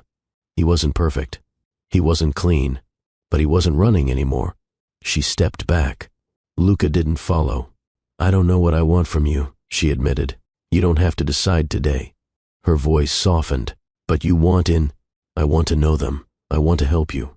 I want to be present, not out of duty, out of something I can't name yet. She studied his face. The rain soaked them both, but neither moved. Finally she spoke. Then start by coming inside. Luca stood awkwardly just inside the door of Kaylin's apartment. He was soaked. Water trailed from his coat onto her entry rug. His shoes left prints on the hardwood, yet he didn't seem to notice. Kaylin walked ahead of him, dropped her keys in the bowl by the wall, then disappeared into the kitchen. The kettle clicked on a moment later. He stayed still. She returned with the towel, tossing it at his chest. You're dripping. Thank you, he said quietly, running it over his hair. Kaylin crossed her arms and leaned against the doorframe. So, now what? Luca looked at her. That's your call. She sighed, long and deliberate. You think showing up in the rain makes up for ghosting me after the most intense night of my life? No, he said. I don't think anything makes up for that. She held his gaze. Then why are you here? Because I should have been from the start. Kaylin stared at him for a long time. Her jaw tightened. Then she walked past him and sat on the couch. Take off your coat. Sit down. We talk. You answer everything. Luca obeyed. He placed the wet coat neatly over the back of a chair and lowered himself onto the opposite side of the couch, leaving a respectful amount of space. Kaylin eyed him carefully. I want to understand something. When you left that morning, what were you thinking? I wasn't, he said without flinching. I was reacting. That night meant more to me than I'd expected. I panicked. I told myself it would be easier for you if I disappeared. Her voice was cool. You decided what was easier for me. Yes, and I regret it. She studied him. When did you start watching me? 2 weeks after I left. I couldn't stop thinking about you. I told myself I was just curious. Then, I saw your name in our internal database. I didn't use it to follow you. I swear, I just found you. And once I did, I couldn't look away. Kaylin nodded slowly. And the gifts, the money, the paid rent? He looked almost embarrassed. It was the only way I knew how to help without invading your life directly. She leaned forward. It felt like surveillance, Luca, not support. I see that now, he said. I didn't know how to approach you without breaking more boundaries. Kaylin rubbed her temples. You're the CEO of a company that manages thousands of employees, but you didn't think to write a proper email? That would have made me a businessman again. I didn't want to be that with you. She paused, eyes narrowing. So, who are you with me? He exhaled. Someone who wishes he'd done it all differently. The kettle whistled from the kitchen. Kaylin stood up and walked away without a word. Luca sat there, drenched socks on the mat, hands clasped in his lap. She returned a minute later with 2 mugs, set one in front of him. He looked surprised. You made me tea. She sat again. You're still wet. I'm still angry. But we're both here. They drank in silence for a few moments, steam rising between them. Finally, Kaylin asked, Do you want them? Luca blinked. What? The babies. Do you want to be part of their lives? He didn't hesitate. Yes. She nodded once, slowly.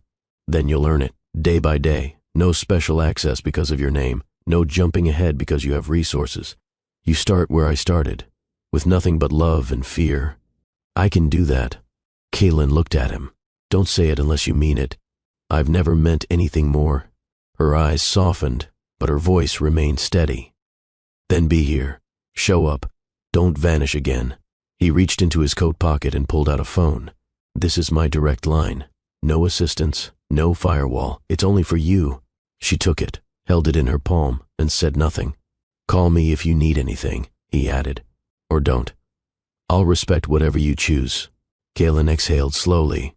We're not okay. I know. But this is a start. He nodded. Outside, the rain eased to a light drizzle. Inside, the silence between them didn't feel quite so heavy. Hello, my beautiful and amazing family. If you're still here, watching and enjoying this incredible story on my birthday, thank you from the bottom of my heart. Don't go anywhere. What's coming next will absolutely blow your mind. All right, let's dive back in. The living room lights were dim. The storm had passed, but the soft sound of rain still tapped gently on the windows. Kaylin sat curled in the corner of the couch, blanket pulled across her lap, hands wrapped around the mug Luca had brought her hours earlier. Luca remained seated across from her, a respectful distance away, elbows resting on his knees, fingers interlaced. He hadn't tried to inch closer, hadn't leaned in. He was present, but contained. That, more than anything, told her he was listening. Kaylin broke the silence first. I've never told anyone about this pregnancy. Not my family, not sorry, no one, just my doctor. Luca's brows lifted slightly, but he didn't interrupt. It's not that I'm ashamed, she continued, eyes fixed on a spot on the floor. I just didn't know how to say it without explaining you. He nodded. I understand. She looked up. Do you? His voice was quiet. I was afraid that if I reappeared, I'd only make things worse. But I see now that silence wasn't neutral. It was a choice. And it cost you. Her throat tightened. I thought about what kind of mother I'd have to be without help.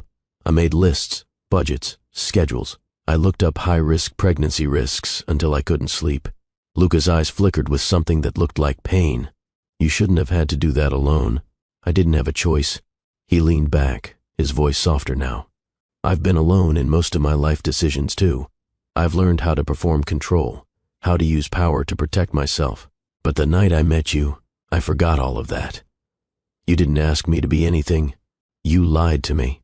I did, he said, because I didn't think I'd matter beyond that night. I didn't think I'd be remembered. Kaylin's lips parted.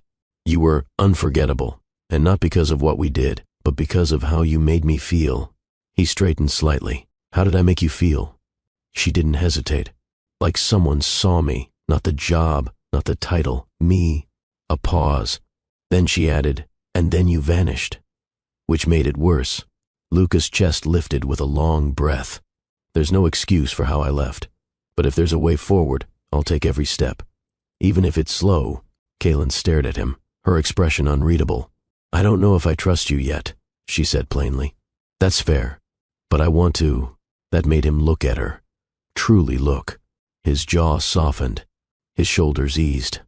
Then I'll earn that. Kaylin unfolded the blanket from her lap and set her mug down on the coffee table. Come here, she said. He blinked. Are you sure? I'm not, she admitted, but I want to see what it feels like. Luca stood, slow and careful, and crossed the room. He sat beside her, close but not touching, letting her set the pace. Kaylin studied his face, wet lashes, tired eyes, the faint bruise of guilt beneath his calm exterior. She reached out and took his hand. His fingers trembled.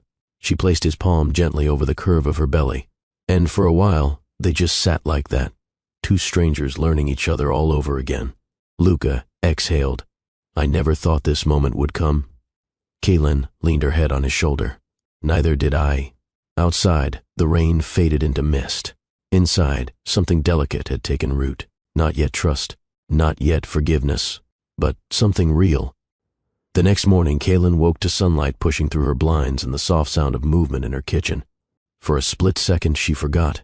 Then she heard the kettle whistle. She sat up slowly on the couch, blinking at the morning light. A folded blanket rested over her legs. Her body still felt sore, pregnancy fatigue mixed with emotional overload. But something was different. She wasn't alone. A quiet clatter came from the kitchen. She rose, heart ticking just a little faster, and padded into the open space. There he was, Luca. He stood in front of the stove, barefoot, sleeves rolled up, pouring hot water into 2 mugs. His coat was gone. He looked almost out of place here, in tailored slacks and an expensive watch, but somehow he made it work. like he belonged in spaces he never had to ask permission to enter. Kaylin crossed her arms. Making yourself at home? He turned, smiled faintly, trying not to burn anything. She watched him closely. What time is it? Just after 7. I didn't want to wake you. She tilted her head. Did you sleep? Not much. There was a long pause. Then she stepped toward the table and sat down. This is weird. Luca nodded. Completely. She picked up a slice of toast he'd made. Bit into it. You buttered both sides. I didn't know your preference. I like that you guessed. He smiled again, this time with a little more warmth. They sat there in silence for a few moments, chewing, sipping, existing. Then Kaylin cleared her throat. So what now? You just hang around and act like a CO parent? Luca didn't flinch. No.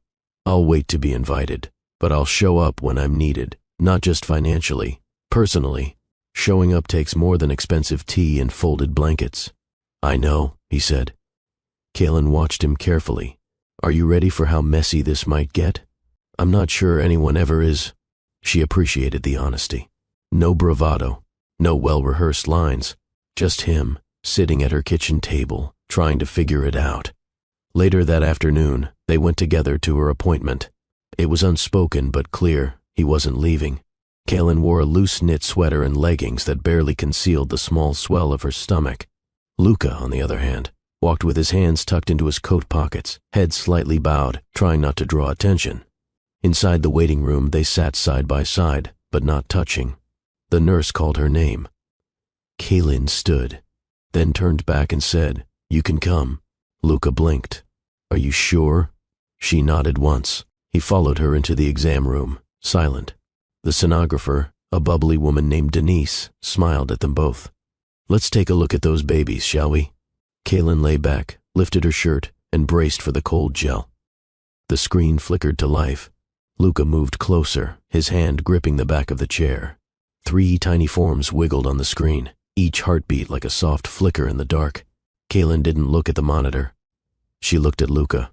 He was frozen, eyes locked, jaw tense. "Are you okay?" she asked softly. He nodded, voice thick. "I just didn't expect it to hit this hard." She reached for his hand. He took it immediately, and they watched, together, as life moved across the screen in 3s. Afterward, in the elevator, Luca was quiet. Kaylin squeezed his hand. That was the first time they kicked while someone else was watching. He gave her a sideways look. "They kicked during the scan?" She smiled. "You didn't feel it?" He stared at her belly like it was a new universe. "No. I missed it." "Next time," she said. There was a pause. Then he asked, "Are you scared?" Kaylin didn't dodge. "Yes." He nodded. "Me too." They stood there in the quiet hum of descending numbers, a fragile peace forming between them. Not resolution, not yet, but a beginning. It started with coffee. Luca showed up at 7:30 every morning with a new roast, Colombian, Ethiopian, Guatemalan, and a pastry Kaylin hadn't tried before. He never stayed more than 15 minutes, unless invited. Sometimes they talked. Sometimes they just shared the space in silence. Kaylin didn't ask him to stop. She didn't ask him to keep coming either. But he did. Like clockwork. She began to leave the door unlocked around that time. Then came groceries. One day she opened the fridge and found it neatly organized. Almond milk on the top shelf. Her favorite yogurt lined up beside pre-cut fruit. A sticky note on the carton of eggs read, "Cage-free, just like you." She rolled her eyes. Smiled anyway. Still, the distance remained. One afternoon, they met at the park after her appointment. Kaylin sat on a bench, wind tossing her curls, belly curved beneath a flowing blue dress. Luca arrived in a navy pullover and dark jeans, holding 2 bottles of water. He handed her one without a word. "Thanks," she said, twisting the cap. They watched a group of kids play tag near the swings. Kaylin finally broke the silence. "I'm trying not to rely on you." He turned toward her. "Why?" "Because I need to know I can do this without you." His voice was steady. "You can..." She looked over, caught the sincerity in his eyes. But you shouldn't have to." Kaylin studied him. "You're saying the right things, because I mean them. That's the part I'm still learning to believe." The next evening, they cooked together. Kaylin handed him a knife. You cut vegetables? I lead a billion-dollar company. I think I can manage peppers. She raised an eyebrow. You cut them like they insulted your ancestors. He laughed. The sound surprised both of them. She smiled, tossing rice into the pan. Okay, kitchen duty may not be your calling. Good thing I don't give up easily. She moved beside him, their shoulders bumping. He didn't flinch. She didn't pull away. They kept cooking. After dinner, she collapsed onto the couch, sighing. Luca cleared the dishes, wiped the counters, even took out the trash. When he returned, Kaylin had dozed off. He watched her for a long moment, then quietly fetched a blanket and draped it over her legs. She stirred but didn't wake. He stood there, unsure if he should stay or go. Then she murmured, eyes still closed, "Don't leave just yet." He sat down beside her, said nothing. The room filled with the soft hum of the dishwasher and the fading light of evening. Later that week, she gave him a key. No grand ceremony, just slipped it into his hand and said, "Don't make me regret this." He held it like it was glass. "You won't," he promised. Still, there were rough edges. One morning, Kaylin found him reviewing quarterly reports at her kitchen table. She stood in the doorway, arms crossed. "This isn't a co-working space." He glanced up. "I'm multitasking. This is my space." Luca blinked, realizing his mistake. "You're right." He packed up immediately, apologized. The next day, he brought flowers. Yellow tulips. No card, just the gesture. She put them in water. They learned each other's rhythm slowly. She took her vitamins with warm lemon water. He needed exactly 2 teaspoons of sugar in his coffee. She couldn't fall asleep without music playing softly in the background. He couldn't sleep at all if the room wasn't pitch black. They compromised, argued, laughed, forgot to take things personally. It wasn't always easy, but it was real. One night, as they stood by the window watching the skyline, Kaylin said softly, "I didn't think I'd get here, to this place of peace." Luca turned to her. "You created it." She looked at him. "We did." He reached for her hand. This time she didn't pull away. The downpour came out of nowhere, thick sheets of water slicing through the night sky as thunder growled above. Kaylin didn't run. She stood at the hospital's front steps, the hem of her scrubs soaked, her curls already clinging to her forehead. The summer storm didn't ask for permission, and neither did her emotions tonight. She was exhausted, physically from the double shift, emotionally from the weight of carrying 3 lives inside her. Everything felt heavy, unsaid words, unmade decisions.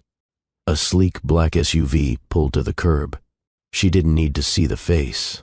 The presence announced itself. Luca stepped out without an umbrella, unbothered by the rain. The water ran down his cheeks, plastered his dark shirt to his chest, and soaked through his slacks like none of it mattered. His eyes locked with hers, unreadable at first, then unmistakably urgent. "I called," he said over the roar of the rain. "Twice." "I know." She didn't move. "Why didn't you pick up?" Kaylin looked past him at the streetlight flickering behind the storm. "Because I didn't know what I'd say, and I wasn't sure I wanted to hear your voice tonight." Silence stretched between them, the kind only soaked streets and lingering feelings could hold. "I shouldn't have pushed you about the monitors," he said, stepping closer. "Or the security team. I don't know how to love halfway, and when it comes to you, us, I'm either all in or nothing at all." Kaylin blinked against the water dripping into her lashes. "You think this is easy for me? Letting someone into my space, my body, my future? I've had to fight for every ounce of stability I have. And now I'm carrying your children while trying to keep my job and my sanity." "I know." "No, you don't," she snapped. "You grew up with power, with people bending the world to your needs. I can't afford to be reckless. I don't get to have luxury breakdowns in the middle of a boardroom and call it strategy." The fire in her voice surprised even her. Luca didn't flinch. He took another step until the space between them was just breath. "I'm not asking you to bend," he said, his voice low, intimate. "I'm asking you to let me hold you, the way I did that night on the island, the way I've wanted to every day since." Lightning cracked behind him. She could see the ache in his jaw, the regret in the slope of his shoulders. Kaylin didn't answer. She walked straight past him, down the few stairs onto the sidewalk, rain pelting her face. Her chest heaved with unspoken things. Then she stopped, turned, and whispered, "I don't want to go home alone tonight." Luca's breath hitched. He reached for her hand. She let him. They moved quickly, half running across the street to the car. By the time they reached her apartment, both were drenched, shoes squishing, clothes sticking. She opened the door and stepped inside, peeling off her scrub top and tossing it on the couch. Luca stood frozen at the threshold. "Come in," she said, voice quieter now. He did. Kaylin walked straight to the bedroom, her steps deliberate. She didn't look back. Luca followed. The moment the door closed, the storm outside was replaced by a storm of another kind. He moved toward her, hesitant but needing. She placed his hand over the curve of her belly. They kicked earlier.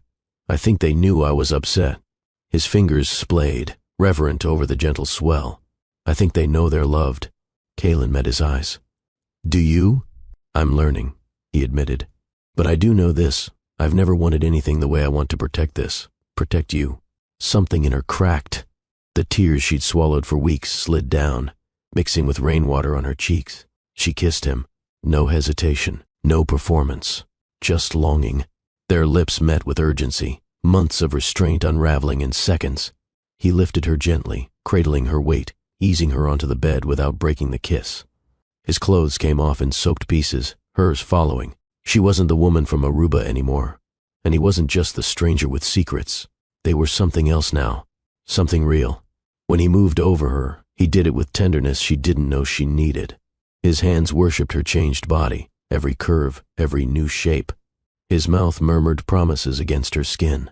His movements were slow, deliberate, connected. She gasped as he moved inside her, her back arching, her hands clawing at his shoulders, not in desperation but in awe. He held her like glass, kissed her like scripture. They moved together like they remembered, like they never forgot. Afterward, she lay against his chest, their breathing syncopated, the storm outside finally tapering. "I don't want to fight you," she said into the silence. "Then don't," he whispered. "Just be with me." Kaylin looked up. "We still have so much to figure out." "We will, one night at a time." The morning light filtered through the hospital blinds in pale streaks, laying soft stripes across Kaylin's bare shoulder. She stirred slowly, her cheek pressed against the pillow of her office couch, a trace of warmth still lingering beside her. Luca's warmth. Her eyes blinked open to silence, no footsteps, no murmurs, but the air carried his scent, something dark, masculine, grounding. She sat up slowly, pulling her loose cardigan around her, heart thudding not from regret but from a dense, complicated fullness. She didn't regret what happened. But what now? A soft knock came at the door. It opened before she could answer. Luca stepped in with 2 takeaway cups and a bag crinkling with the promise of carbs. "I didn't want to leave," he said before she could speak. "I just thought you'd want coffee before the awkward part." Kaylin smirked. "Which part is awkward? The fact that we had sex in my office, or the part where we still haven't had a real conversation about what the hell we're doing?" He raised a brow. I was trying to ease into it. She took the coffee and leaned against her desk. "We can't keep doing this, Luca." "Doing what?" "This in between. One moment you're installing biometric security in my apartment, the next, you're whispering Neruda into my neck and undressing me with your voice." He stepped closer, but left space between them. "Kaylin, I'm not pretending to know exactly what this is, but I know what I feel." She looked up. "And what's that?" "That I care about you. That I think about you at 3 a.m., that I watch you fight for every heartbeat in that NICU and want to build a world that deserves you." Her throat tightened. "That's not love, Luca. That's admiration." "Then tell me what love is," he said softly. "Because the night we met, I thought it was desire. But when I saw your name on that pregnancy report, when I watched you cradle your belly on the monitor, I felt everything shift." She stared down into her coffee. "I'm scared." "So am I." There was a long silence. "I need clarity," she said finally. "I need to know I'm not just a responsibility or a romantic escape from your corporate life. I need boundaries, Luca, not gifts, not surveillance, not gestures, just truth." He nodded. "Okay, then let's build from truth." She sat on the edge of the desk. "Start with your life. I barely know you beyond what the internet tells me." He exhaled, pulling a chair across from her. "Fine. You want the real? Here it is." He laid it out. His mother, once a street nurse in Lisbon, now living quietly in the hills of Tuscany. His father, a tyrant of a businessman who built an empire on medical real estate and fear. The pressure of legacy, the arranged relationships, The expectations. I've always hated the game, Luca said. I built clinics in Brazil to rebel. My board didn't approve. I stopped showing up to strategy calls. Then I ran. That's when I ended up in Aruba. And lied, she reminded. Yes, because that night I didn't want to be Luca Serrano. I just wanted to be seen. Kaylin's jaw softened. She understood that more than she wanted to. You were seen, she whispered. That night. You were... They sat for a long beat, neither breaking the gaze. Then she said, Okay, I want us to try, but it has to be real. Slow. We're not lovers before we're partners. And we're not partners unless we learn to trust. Luca nodded slowly. Agreed. She looked at him, brows raised. So, what does that look like for someone like you, who's used to private jets and NDAs? He laughed. It looks like this. He reached into his coat and slid his phone across the table. My passcode is your birthday. Change it if you want. Kaylin blinked. That's transparency. Her throat caught. You're doing a lot to prove something. He shrugged. Maybe. Or maybe I'm just done pretending like I don't already care more than I thought I would. A pause. Luca? Yeah? She stood and walked over to him, took his hand, and pressed it gently against her stomach. The babies kicked, just once. They're real, she said. And they deserve something steady. His voice cracked. So do you... He leaned in, forehead against hers. Tell me what you need. Kaylin closed her eyes. For now, space to breathe, and your promise not to disappear again. He nodded. You have it. Kaylin stood by the incubator of a preemie girl, adjusting the monitor line gently. Her fingers were sure, practiced, strong, but her mind was elsewhere. Luca had meant what he said, but would it last? She looked up at the soft coo of her coworker Jess. You've been humming, Jess said, tilting her head. That's new. Kaylin blinked. She hadn't even realized. I guess I'm trying optimism. Jess smirked. Pregnancy hormones or man trouble? Kaylin gave a non-committal shrug. Both. Maybe. Well, whatever it is, keep humming. You've got a glow. Kaylin looked back at the preemie. Maybe I'm finally learning to want more. Jess smiled and returned to her patient. Kaylin exhaled deeply. She wasn't there yet, but she was on her way. Lucas sat in the back of a quiet SUV overlooking the Atlanta skyline. He stared at the sonogram Kaylin had slipped into his coat pocket. 3 small figures. Still forming, still becoming. He placed the image on the seat beside him and pulled out his tablet. Then he opened a new document and titled it, Heart Foundation, Neonatal Access Initiative. A slow smile tugged at the corner of his mouth. This wasn't just about babies or business. This was about becoming someone worthy of all of it. Kaylin stepped out of the hospital lobby, coffee in hand, hair pinned up in a loose bun. The morning sun was soft, the kind that promised a normal day, but the moment she reached the sidewalk she heard it, a camera shutter click. Then another, then a swarm. Dr. Hart, is it true you're carrying Lucas Serrano's children? Was it a fling or a relationship? Are you still practicing medicine while pregnant with triplets? The sound built like a wave crashing against her. Kaylin froze. A half-circle of paparazzi surrounded the hospital entrance, cameras flashing wildly. She blinked against the glare, heart hammering. Her coffee slipped from her fingers, splashing against her shoes. A security guard rushed to intervene, but it was too late. The questions kept flying. Salacious, loud, invasive.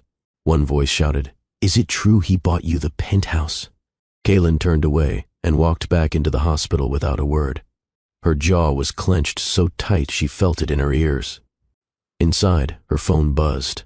26 missed calls. 1 from her mother, 3 from HR, and 22 from unknown numbers. The screen flashed again, this time a text from Jess. Are you okay? It's everywhere.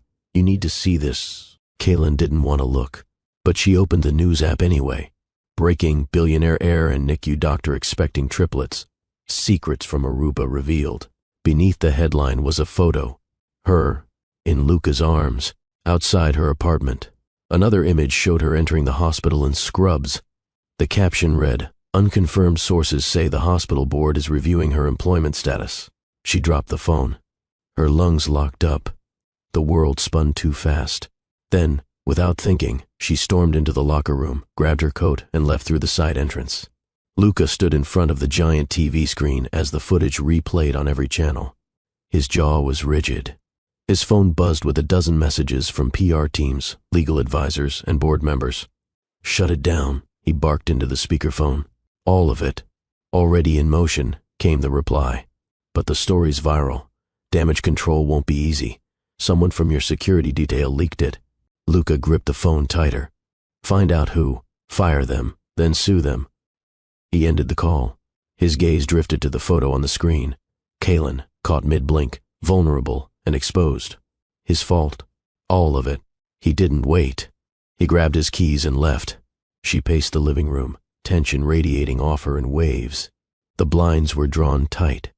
Her phone was on airplane mode.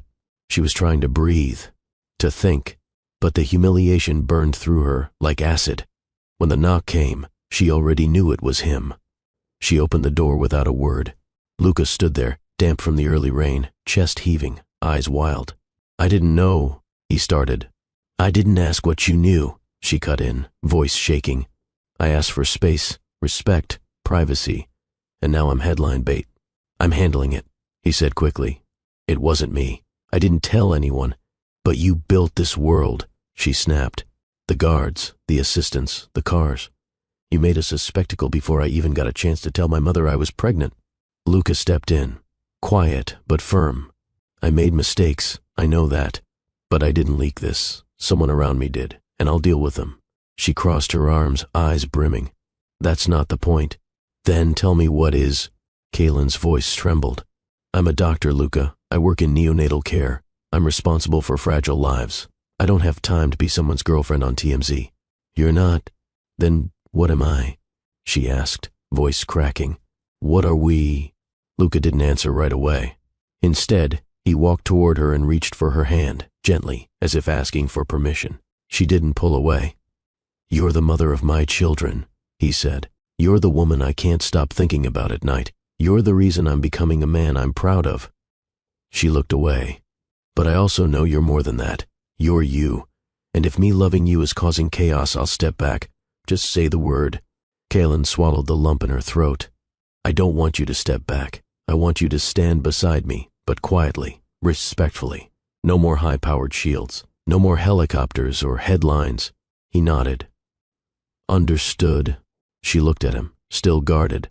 "Then prove it. Don't fix it with press releases. Fix it with choices." "I will." She hesitated, then added, "One more thing. I'm not moving into your world. If we build anything, it starts here, ground level." A small smile tugged at his lips. "Then I'll show up every day, right here, ground level." Kaylin didn't smile back. Not yet. But something in her shoulders softened. For now, that was enough. And if it's true that Dr. Hart is romantically involved with Luca Serrano, one has to question her medical objectivity. Is this woman capable of making high-stakes neonatal decisions with the media circus surrounding her? Jess muted the screen and turned to Kaylin. "You need to sue someone." Kaylin sat stiffly, phone in her lap, unread messages stacked like bricks. "I need to breathe first." The past 48 hours had shredded her. News vans had parked outside her apartment. A drone flew past her balcony the night before. Someone had tried to snap a photo while she picked up prenatal vitamins at the pharmacy. She hadn't slept. Not from stress, but from betrayal. Even the hospital had gone cold. Earlier that morning, Kaylin was called into an emergency board meeting. The conference room felt like a courtroom. "Dr. Hart," one of the directors began, "we need to address the optics. Your association with Mr. Serrano has caused ripple effects." Kaylin folded her hands over her belly. "Ripple effects? Donors are nervous. There's been public backlash. Several families have requested reassignment to different physicians." She flinched. Another board member leaned forward. "We respect your contributions, but given the circumstances, we're placing you on temporary administrative leave, pending further review." A pin could have dropped. Kaylin kept her voice level. "Not for misconduct, not for negligence, for publicity, for perception," someone muttered. "Optics matter in healthcare." Kaylin rose, spine straight. "So do principles." She left the room before they could see her cry. Now, in Jess's apartment, she finally did. The tears came quiet, like surrender. Jess sat beside her and didn't say anything, just handed her a glass of water and let her be.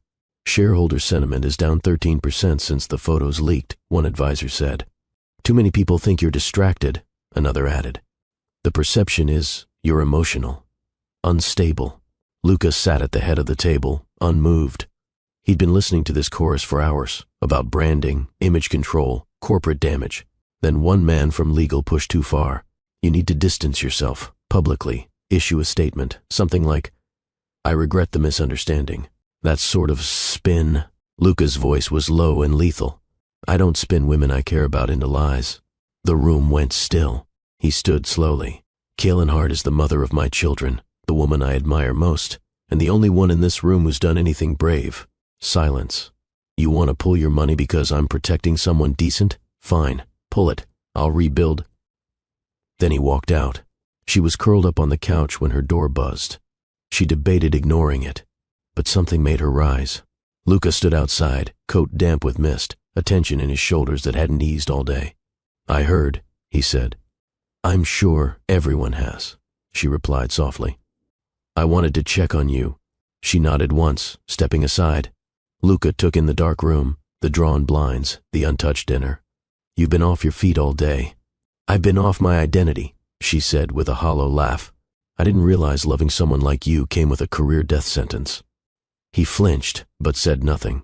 Kaylin turned to him. I've worked my whole life to be respected, not liked, respected, and now I'm being punished for being human. You're being punished for being seen, he said.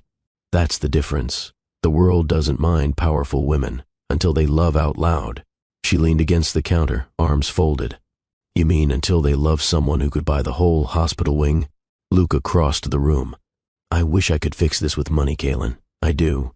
But the only power I have that matters is the truth, and I'll keep telling it. She looked at him. Then start telling it to me. He nodded. I'm not ashamed of you. I never will be.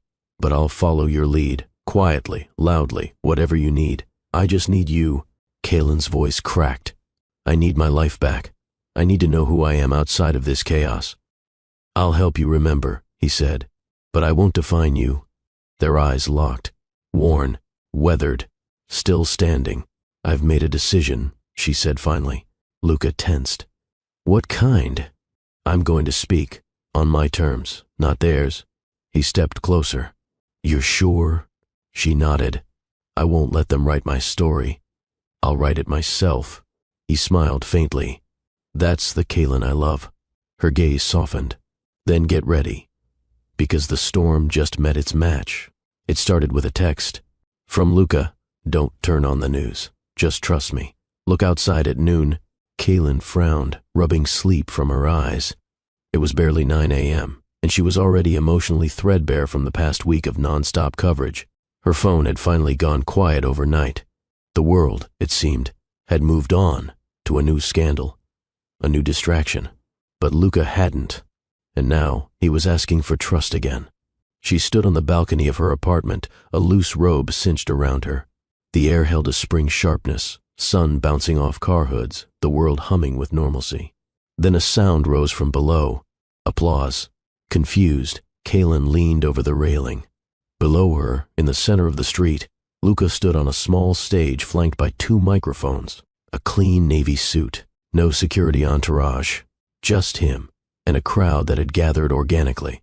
A few cameras, yes, but no press badges, just bystanders, and a piano. Luca's fingers brushed the lapel of his jacket as he stepped up to the mic. A light wind tousled his hair. I won't waste your time, he began, voice steady. I'm not here as a CEO or a name on headlines. I'm here because I failed someone I care about, and I'm choosing not to repeat that mistake. People quieted. Even cars slowed as they passed. Luca looked up, straight at Kaylin. Kaylin Hart. You didn't sign up for any of this. You didn't ask for cameras or accusations or public judgment. You just wanted to heal babies and be left alone. And instead, you got me. She held her breath. You got my baggage, my world, my name, and now it's everywhere, on you, on us. But if I could take it all off you, I would. He paused. But I can't undo the chaos. What I can do is make this moment about something else, not damage control, not a press stunt, just love, raw and visible. He reached into his jacket, pulled out a box. I love you, Kaylin. I'm not asking for a rescue. I'm asking for a partnership. I'm asking for grace, for every messy, quiet, and beautiful day after today. He opened the box.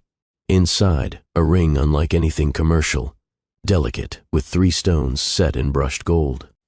Not flashy, just meaningful. A low murmur swept through the crowd. I'm not proposing because the world is watching. I'm proposing despite it.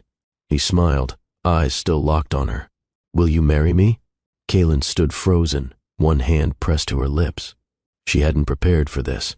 Not today. Not ever in this way. Not public. Not so exposed. And yet, it wasn't performative. It was sincere. She looked down at him. At the ring. At the small crowd waiting without expectation, without shouting, just holding space. Then she took a deep breath and walked back into her apartment. The crowd had started murmuring, unsure. Cameras lowered. Luca's shoulders dropped. He didn't flinch, didn't fumble. He simply closed the box and exhaled. Then the doors of the building opened. Kaylin stepped outside, coat over her shoulders, expression unreadable. She climbed the 3 steps up to him. You didn't give me a chance to brush my hair, she murmured. A flicker of hope lit in his eyes. You're not obligated to say yes. She tilted her head. That's why I'm not saying it here. He blinked. You're not? No, she said softly. Not because I don't want to, but because I won't share that moment with the world. His breath caught. Come upstairs, she said, and then turned and walked away. Luca stared after her, stunned. Then he followed, every step deliberate. The crowd didn't cheer. They just smiled. Kaylin stood barefoot in her living room. Luca stepped in, silent. She turned toward him. You took a risk. I had to. She nodded. And I'm taking one now. Kaylin walked over, took the box from his hand, and opened it again. She slipped the ring onto her own finger, then looked him in the eye. Yes. His arms wrapped around her before she finished the word. Their mouths met with a force that tasted of relief and fear and uncontainable love. No cameras, no audience, just truth. Kaylin stirred just after 2 a.m. It wasn't the usual flutter of movement. It wasn't Braxton Hicks or the dull ache of fatigue. It was wrong. A twisting pressure low in her belly. A tightness that didn't release. Her breath caught. Her hand moved instinctively to her abdomen. Nothing. No response. She whispered, Come on, little one. Move for me. Stillness. She didn't wake Luca at first. She sat upright, legs dangling over the edge of the bed, eyes adjusting to the dark. She drank water. She shifted positions. She tried every trick in the book. 10 minutes passed. Then 20. Her fingers began to tremble. She eased out of bed and stepped into the bathroom. The light made her squint. She stared at her reflection, drawn, pale, eyes wide with something she refused to name. Then a flash of red, just a smear, but enough. Her knees gave slightly. Luca, she called, barely above a whisper. No answer. She tried again, louder this time. Luca appeared within seconds, shirtless, half asleep but instantly alert. What's wrong? She didn't sugarcoat it. We need to go, now. Luca had called ahead. By the time they reached the hospital, a nurse was waiting with a wheelchair. Kaylin tried to protest, but another cramp silenced her. The fluorescent lights, the antiseptic smell, the clipped instructions. It all moved in a blur. Kaylin was prepped, monitors attached. Her gown opened as a tech maneuvered the Doppler across her abdomen. No heartbeat. She squeezed Luca's hand. The tech frowned, moved the probe. Tried again. Still no sound. I'll get the attending, she said quietly, then slipped out the door. Kaylin looked at Luca, her voice shaking. Why can't they find it? His jaw was clenched. They will. It's probably just a positioning thing. But even he didn't believe that. Not entirely. Dr. Nguyen, the maternal fetal specialist on call, entered. Kind eyes. Firm hands. She worked fast. A new machine. A deeper scan. Silence filled the space. Kaylin's heart pounded louder than the room. Then, finally, the thump. The thump. The thump. A heartbeat. Slow. But there. Kaylin let out a sob she hadn't realized she'd been holding. Luca exhaled so hard, it sounded like a gasp. Dr. Nguyen didn't smile. The baby is alive, she said, but heart tones are irregular, and there's some evidence of uterine irritability. We'll need to monitor overnight, possibly longer. Kaylin nodded, eyes closing. Luca looked at the screen like it was holy. The room was dim, curtains drawn. Kaylin lay still, 4 in her arm, monitors blinking beside her. Luca sat at her side, elbows on his knees, eyes trained on her face. She opened her eyes slowly. Are we okay? He leaned forward. The baby's holding on. Her lip trembled. What if I did something wrong? What if all the stress? Stop, he said gently. This isn't your fault. But the press, the tension, the surgery schedules, the boardroom fights. He cut her off, firmer this time. Kaylin, this child was conceived in love. It's being carried in strength, and it's not going anywhere without a fight. Tears slid down her cheeks. You sound so sure. I have to be. For both of you. Kaylin was resting when Dr. Nguyen returned. We ran labs, she said gently. You're showing signs of dehydration and elevated cortisol. It's not uncommon under this level of emotional strain, but it's not sustainable either. Kaylin listened, absorbing each word like a medical student, not a mother. We need you off your feet, the doctor continued. Full bed rest, no hospital duties, no stressors. Kaylin almost laughed. No stressors? Doctor, Nguyen smiled faintly. At least try. Then she glanced at Luca. And you, whatever this woman needs, be it calm, space, reassurance, you provide it. Luca didn't blink. Done. Later, Luca stepped outside the room for a call. His assistant's voice came through. The press conference you canceled wants a reschedule. CNBC2. And the board? Tell them everything's on hold, he said. But the merger? I said everything. He hung up, then leaned against the wall and finally let himself feel the fear. Kaylin stared out the window, hand on her belly. This baby, this little soul inside her, had fought to stay. And she would fight too. For stillness, for safety, for something real. No headlines, no noise, just life. Kaylin had always been the strong one, the one who worked through the pain, who led surgeries on little sleep, who smiled through grief and organized chaos with a clipboard in one hand and clarity in the other. But now, strength felt like a memory she couldn't quite reach. The blinds in the hospital room were drawn, casting soft stripes of gold across the sheets. Kaylin lay still, her body aching in ways that had nothing to do with bones or muscles. Luca sat by her side again. He hadn't left, not once. The night nurse had offered to bring in a recliner. He declined, said the armchair was fine.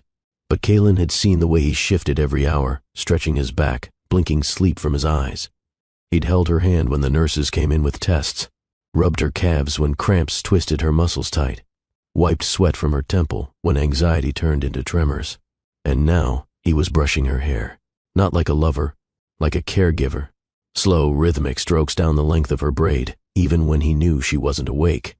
Kaylin blinked slowly, eyelids heavy. You don't have to do that, she whispered. He didn't stop. I want to, he said softly. Besides, you did this for me once. She frowned. When? That night, I showed up at your apartment drunk after my father's stroke. You didn't say a word, just pulled me to the couch and combed my hair till I passed out. A smile tugged at her lips. I'd forgotten that I never did. Kaylin sat propped against pillows. She wasn't allowed to stand unless absolutely necessary, but she was allowed to eat solid food again. Luca brought in oatmeal and strawberries. I called your mom, he said casually. Her head snapped toward him. Why? She was going to find out eventually. Figured it was better coming from us. Kaylin groaned. Was she dramatic? He smirked. Cried, prayed, called me sweetheart, threatened to fly in. She covered her face. Oh no. She won't. I promised updates. Daily. You'll have to FaceTime her tonight. Please no. He leaned forward, brushing his thumb under her eye. She loves you. That's her way. Kaylin nodded. And you? What's your way? He didn't blink. Staying. The monitors beeped quietly. Kaylin dozed. Luca read emails, fingers ghosting across his phone, eyes never fully leaving her. A nurse came in with an update. Fetal rhythms are stabilizing, she said, but the OB recommends another 48 hours of inpatient monitoring. Kaylin stirred. That long? It's precautionary. Luca stood. That's fine. Kaylin looked at him. You have meetings, a merger, a conference in Milan. I have you. That's what I have. Her throat tightened. You're not obligated to be here. I'm not obligated, he said. I choose to be. Luca had ordered new bedding from the nurse's desk. Not for luxury, just for softness. He dimmed the lights, put away his phone, turned off the news. Then he climbed beside her, carefully, and held her. No words, just his arms, just warmth, just breath sinking with breath. Her hand found his chest. I'm scared, she whispered. I know. What if this doesn't end well? He didn't answer right away. Then we hold each other through the after. A tear slipped down her cheek. He kissed her temple. I won't let go, Kaylin. Not through the good, not through the grief. I'm here. She closed her eyes and believed him. Kaylin stirred. Luca was still awake, head resting against the headboard, one hand gently curved around hers. Why are you watching me sleep? She murmured. Because every moment you're breathing is a moment I'm grateful for. She chuckled. Corny. Earnest, he corrected. She turned her face toward him. I've never let anyone care for me like this. I've never wanted to care for anyone like this. A long silence. Then her voice, barely audible. Don't change. He smiled. Don't plan to. Thunder rolled in the distance. Rain streaked the window. Kaylin shifted, curling closer into his chest. He pulled the blanket over her shoulder, whispered into her hair. You're not in this alone. And for the first time in days, she slept without waking. The hospital ward had fallen into a hush. It was past midnight, and the world outside had surrendered to sleep. Rain whispered against the windows like a lullaby. Inside, the only light came from the soft amber glow of a lamp in the corner, barely illuminating the silhouettes of Kaylin and Luca in the quiet room. She lay curled on the bed, four still in place, body fragile but calm. He was beside her, not above the sheets, but beside her, holding her like something irreplaceable. His arm rested around her shoulders, her head tucked beneath his chin. Neither had spoken in a while, and yet it didn't feel like silence. It felt like understanding. Do you remember the first thing you said to me? She murmured against his chest. He chuckled. I believe it was, you're 3 hours late in the wrong coffee order. Kaylin smiled. You were arrogant and flustered. You were in scrubs and attitude, he said. You looked like someone who could gut me with a scalpel and not break a sweat. I could have. I know. The air between them shifted, not heavier, not lighter, just closer. He traced slow, absent-minded patterns along her arm with the pads of his fingers, each movement soft and unhurried, like he was learning her skin, not with lust, but reverence.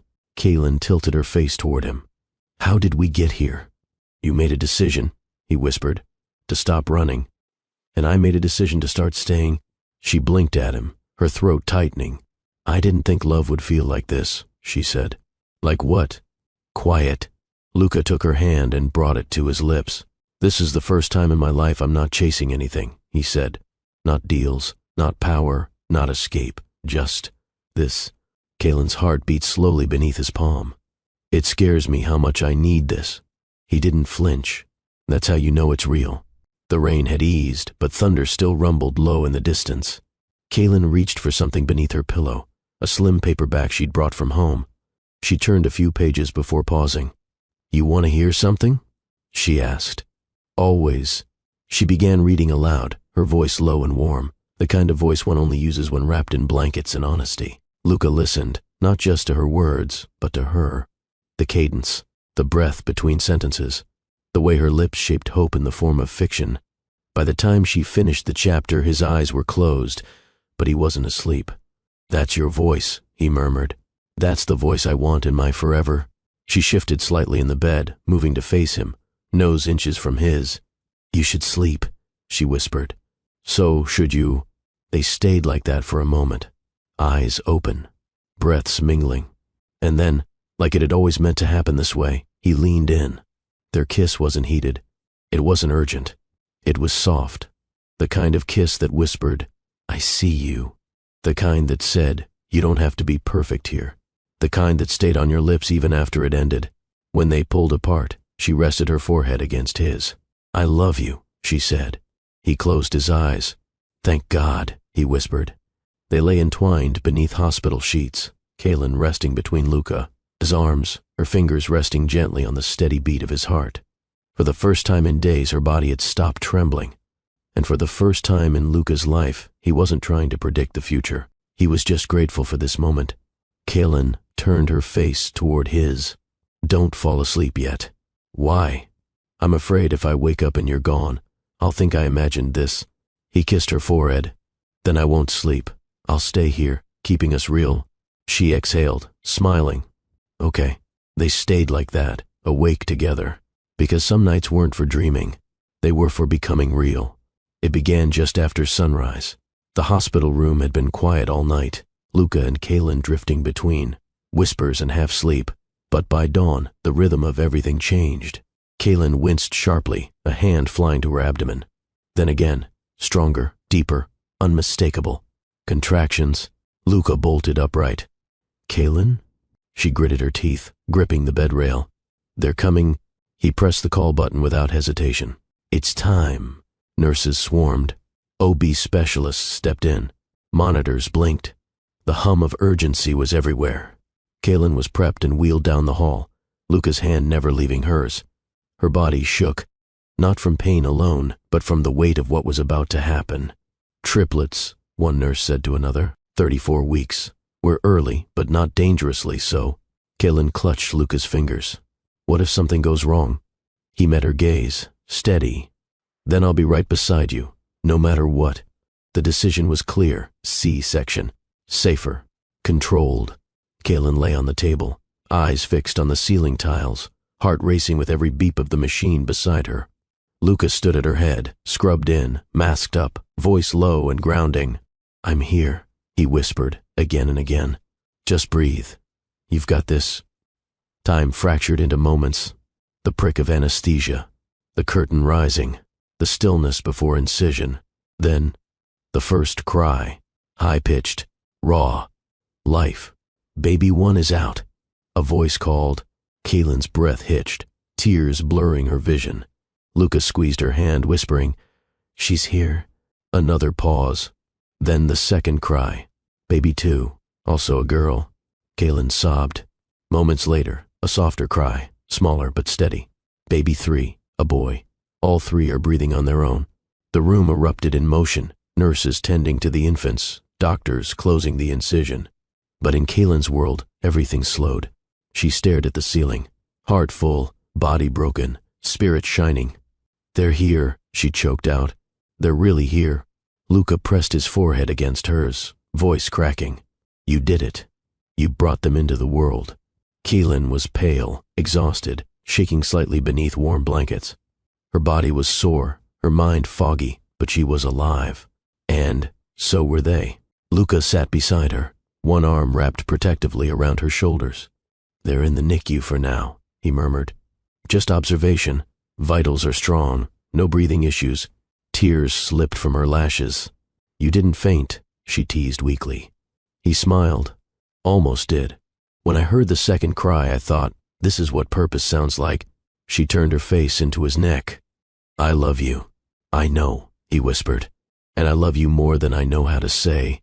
Later that evening, Luca wheeled Kaylin down the quiet corridor. Her hospital gown fluttered slightly beneath the blanket draped over her shoulders. She was still too weak to stand, but she had to see them. Through the glass, 3 tiny miracles lay in glowing cribs. Monitors blinked. Warmers hummed. Each baby was swaddled snug, hearts beating strong beneath the cotton. Kaylin covered her mouth, overcome. "They're so small," she whispered. "But perfect," Luca said beside her. One nurse inside gave a thumbs up. "Vitals are stable. Feeding tubes only for 48 hours. Kaylin nodded, tears rolling freely now. Luca crouched beside her wheelchair. "I know the world outside this window will never be the same," he said. "But right now, in here, this is the moment everything changed." She nodded slowly. "I became a mother. And I," he added, "became more than just a man. I became theirs." Kaylin lay resting, IV still in her arm, monitors humming low in the background. Luca sat beside her, head bowed, fingers laced with hers. The triplets were sleeping in the NICU. The world had quieted again. But inside them both, a storm of love roared. "Promise me something," she whispered. "Anything, no matter how loud or messy or chaotic this gets. You'll keep doing this." "Doing what?" She turned her eyes to his. "Loving us like this." He kissed the back of her hand. "Forever." The next morning arrived with a quiet reverence, the kind of hush reserved for cathedrals or miracles. Kaylin had barely slept. Her body ached, stitched and sore, but her soul buzzed with anticipation. Her heart had already leapt out of her chest and placed itself into 3 tiny bodies swaddled just floors below. Now, it was time to meet them. Kaylin was wheeled into the softly lit NICU by a nurse with the gentle hands of someone who'd witnessed thousands of beginnings. Luca walked beside her, one hand resting protectively on her shoulder. The glass doors opened with a hiss, and suddenly, the world shrank to the soft beeping of monitors and the warm glow of incubators. There they were, 3 delicate beings, no larger than a folded towel. Their tiny limbs were tucked close, their faces calm, pink and perfect. The nurse smiled. "Would you like to hold one?" Kaylin's breath caught. "Can I?" Luca answered for both of them. "We need nothing more." They started with baby A. A nurse gently lifted the first girl from her warmer and placed her in Kaylin. S-arms, the cords and sensors still attached but managed with practiced grace. Kaylin stared. Her chest rose and fell slowly, as if trying to catch up with the realization that this quiet, blinking creature was real. "She's warm," Kaylin whispered, voice cracking. "She knows you," the nurse said. "She's been hearing you for months." Luca stood behind Kaylin, arms wrapped around her as they both gazed down at their daughter. "She has your lips," he said. "She has your calm." Kaylin leaned forward and kissed her daughter's forehead. "Hello, little one," she whispered. "I've waited a lifetime for you." Next came the second girl, tinier than her sister, but feisty. The moment she was placed into Luca's arms, she curled instinctively toward his chest. "She's strong," the nurse noted. "She's fire," Luca smiled, brushing a thumb across her cheek. Kaylin turned toward him, mist in her eyes. "You're a natural." "I was made for this," he said without blinking. And in that moment, Kaylin saw not the billionaire, not the strategist, not the man built from defense, but the father. The man who would sit through school recitals, wipe tears from scraped knees, and fight monsters hiding in closets. She reached for him. Their hands met over the baby's chest. The final moment came with their son.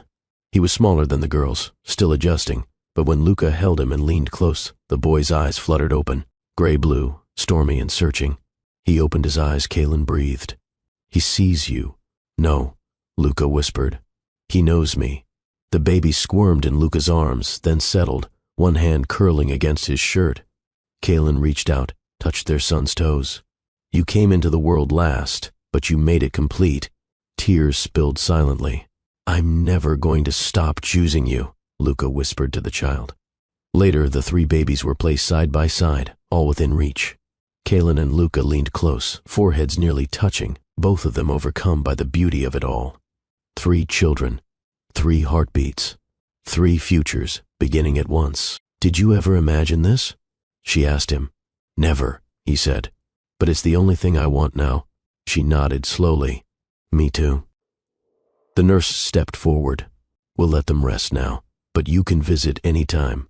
Kaylin reluctantly let her hands fall away, eyes locked on their faces until the last moment. As the nurse guided her wheelchair out of the NICU, Kaylin whispered, "I thought I was broken, that I couldn't be a mother." "You're not broken," Luca said. "You're the beginning of everything." Kaylin sat motionless, tears drying on her cheeks. Luca knelt beside her, resting his head against her lap. "We're not just parents now," he said. "We're a home." She looked down at him. "No matter how many boardrooms or headlines you face," she said, "this is the only legacy that matters."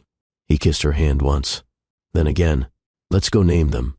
The hospital room was dimly lit by the late afternoon sun.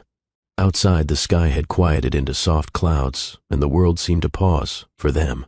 Kaylin sat upright in her bed, one pillow propped behind her, hair braided down one side. Lucas stood at the foot of the bed, a legal pad in one hand and a marker in the other. Between them? 3 sleeping angels in bassinets, each swaddled in different colored blankets, dusty rose, deep lilac, and pale blue. We can't call them Baby A, Baby B, and Baby C forever, Luca teased, attempting lightness but failing to hide how much this meant to him. Kaylin's lips curved. I know. I've been thinking, these names, they have to be more than pretty. They need to carry legacy, he added, sitting beside her. Strength, story, soul. They both looked at the babies, then at each other. A long, silent moment passed. Let's start with her, Kaylin whispered, reaching for the baby in the dusty rose wrap, the one who had cried first and loudest. Kaylin held her carefully, cradling her cheek. She fought the hardest, Kaylin murmured, like she already knew the world wouldn't be soft, and she wanted to meet it anyway. Luca sat close, gaze fixed. Kaylin's voice trembled. When I was 15, I read a poem about a woman named Seraphine. It meant burning one, fierce, untamed, and full of grace. That name stayed with me. Seraphine, Luca repeated. Seraphine West. He nodded. She'll make fire feel like home. They kissed her forehead in turn, sealing the choice. Next was the lilac-wrapped girl, the one who curled instantly into Luca's chest. She's quieter, he noted. But it's not silence, it's calculation, like she watches and chooses her moment. Kaylin smiled. She reminds me of your mother. Luca blinked. My mother? He asked. She was gentle, but she ran your father's empire behind closed doors. Don't think I didn't read those interviews. Luca gave a soft laugh. Her name was Vivian. Kaylin looked down at the baby, then let her carry that fire quietly. Vivian Seraphine, Luca whispered. 2 daughters, 1 legacy, Kaylin added. The final bassinet, the smallest, the calmest. Luca lifted him, and the boy blinked lazily, then yawned. Kaylin's heart squeezed. We didn't think we'd get a boy, she said. No, Luca replied, and now I can't imagine life without him. Kaylin watched the way Luca held him, how naturally the baby settled, as if recognizing home by heartbeat. I want his name to mean peace, she said softly. Luca's eyes met hers. There's one name I never used. I saved it.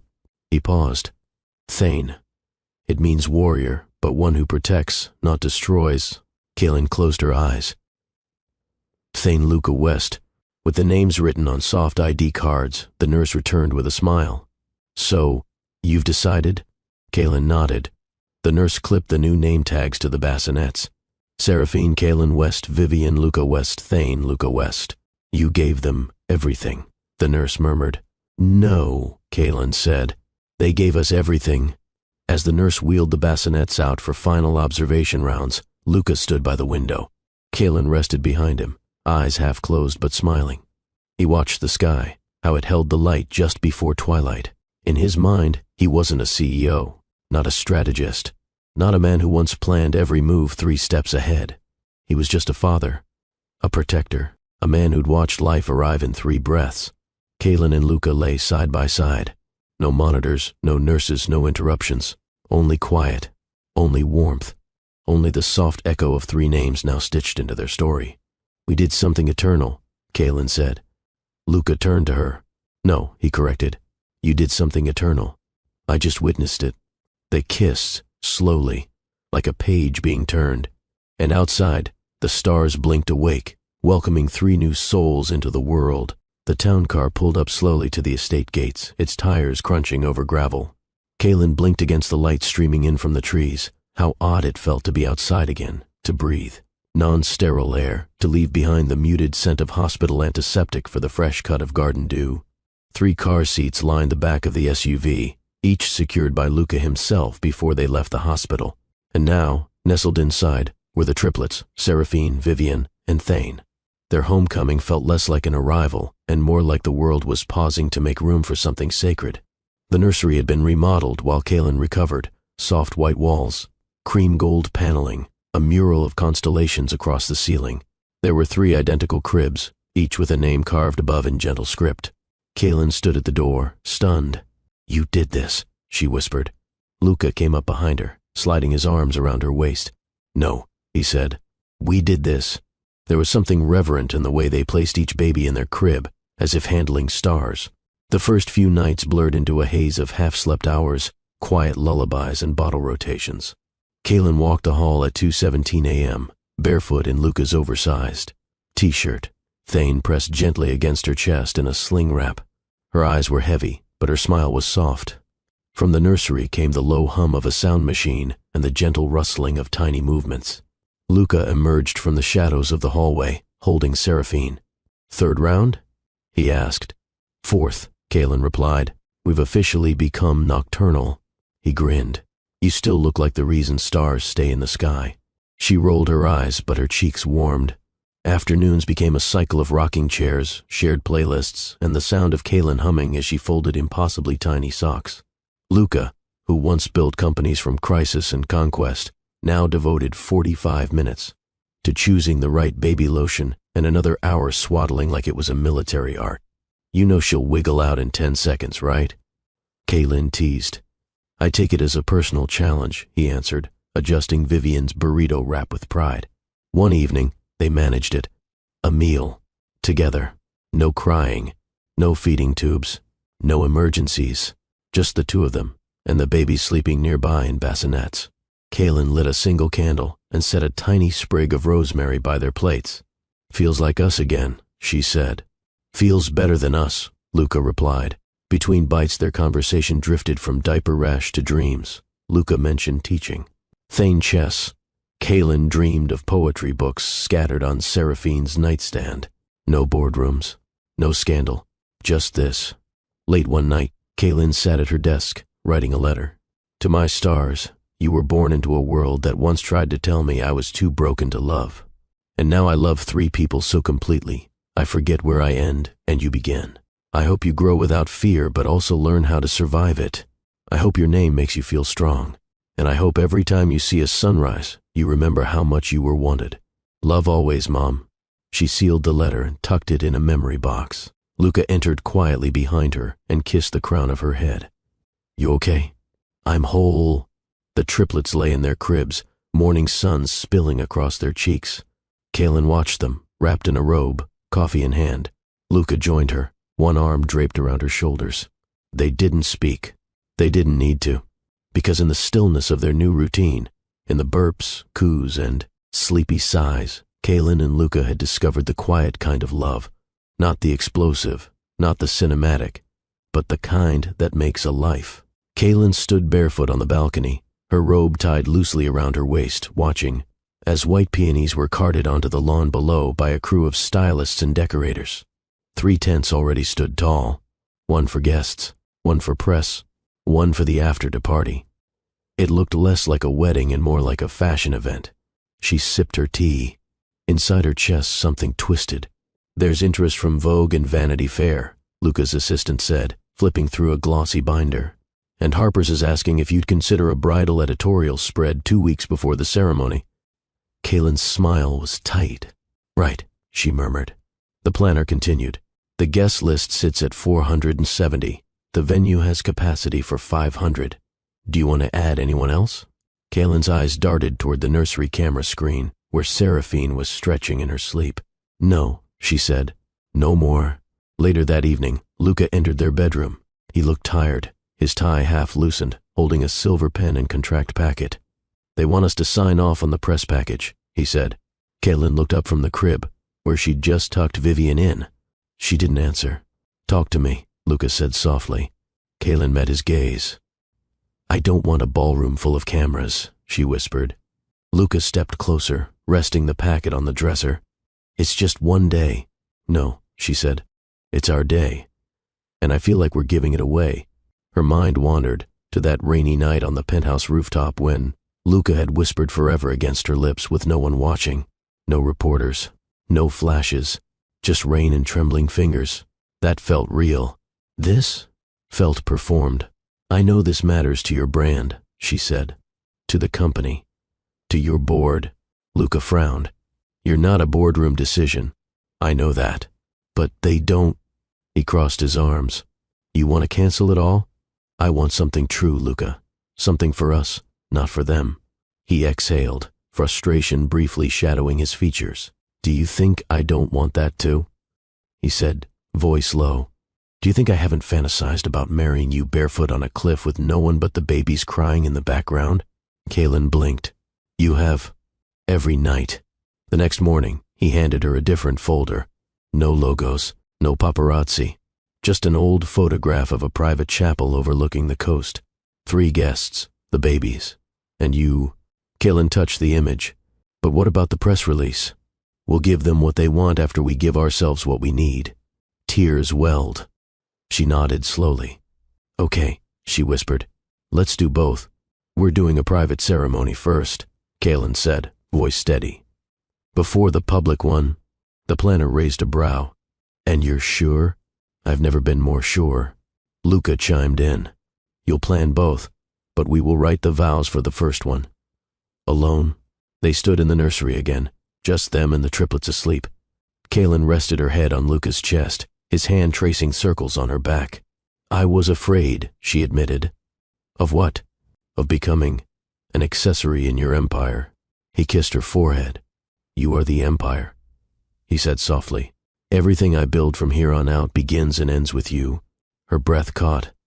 The tension eased. The plans were still unfolding, but now they were theirs. The sun hadn't fully risen, but the sky was blushing. High on the cliffs above Monterey Bay, a whitewashed chapel stood surrounded by fog and silence. No security, no guests, just wind, salt, and the quiet sound of surf below. Inside the chapel, there were no pews, only wildflowers lining the aisle and a white runner scattered with eucalyptus leaves. 3 bassinets rested in the front row, each one watched over by a private nurse in soft, neutral colors. And at the end of that aisle, Luca stood, in a slate-gray suit. No tie, no applause, just breath. Kaylin stepped into the doorway, veil trailing behind her, dress fitted, with subtle lace and a low back that shimmered like morning dew. She wasn't trying to be anything, not a celebrity, not a symbol, just his. Their eyes met, and for a moment, the chapel wasn't a place. It was a memory of every time he had watched her walk away, and every time she'd chosen to come back. She walked slowly, barefoot, each step deliberate. The world had once made her run. This time, she took her time. By the time she reached him, her eyes were misted. Luca took her hands. No officiant, no pronouncements, just them. I thought I knew love before you, he began, voice quiet but steady. But what I knew was possession, performance, control. He glanced briefly at their children. You taught me love isn't about having, it's about choosing, every day, even when it's hard, especially when it's hard. His hand tightened on hers. You are not a chapter in my story, Kaylin. You are the ink that rewrote everything. She gasped softly. And I vow to never ask you to shrink for the world I built. Instead, I'll expand it until you fit inside without compromise. Kaylin swallowed. I used to think love came after survival, she said, her voice trembling, like it was a reward for suffering. She looked at him, eyes glistening. But you taught me that love is survival, that it's what holds you when the world tries to undo you. She reached up, touching his cheek. You saw me when I was raw, when I was broken. You didn't fix me, you stood with me. And in that stillness I healed. Tears slid down his cheek. I vow to never let the noise of this world drown the quiet of us. They didn't exchange lavish bands, just simple gold rings, engraved inside with a single word, still. Still here, still choosing, still in love. Luca slipped hers on. Kaylin followed. No applause, only the wind, the sea, and the faint cooing of Thane waking in his bassinet. They leaned in and kissed, not with the urgency of passion, but with the assurance of permanence. Their lips barely moved, but everything inside them shifted. In that moment, nothing was missing. Nothing was rushed. They had everything, and they had forever. Back at the estate, a private dinner waited. No guest list, just dim candles, warm dishes, and the babies sleeping soundly upstairs. Kaylin wore a soft slip dress, hair undone, feet curled into Luca's lap. He raised a glass of champagne. To the most sacred secret of my life, she smiled. To our kind of forever. They clinked glasses. Later, she found a letter in her drawer. My Kaylin, I could have made the world watch me marry you, but I only wanted you to see it, because you are the only audience I'll ever need. Everything else is noise, but you're the vow. She pressed the paper to her chest, then turned to look out at the night. not afraid of what came next, because forever had finally begun. The house was quiet. Night had settled over the coastline like a silk veil, and the last candle in the nursery had gone out. 3 little heartbeats slept peacefully, scattered among soft plush blankets and lullaby echoes. Downstairs, Kaylin stood at the large window overlooking the ocean. Her fingers rested on the glass, her reflection barely visible in the moonlight. Behind her, Luca approached with slow, quiet steps, his arms wrapped around her waist. They said nothing for a moment, just breathed, just felt. When this story began, I was standing on broken ground, not just emotionally, but spiritually. I was running, surviving, pretending not to feel the weight of what had been lost. Love felt like a myth. Trust felt dangerous. And the idea of a family? That was a fantasy for women who hadn't been burned. But what I didn't know then was this. Sometimes the most beautiful beginnings are disguised as the most painful endings.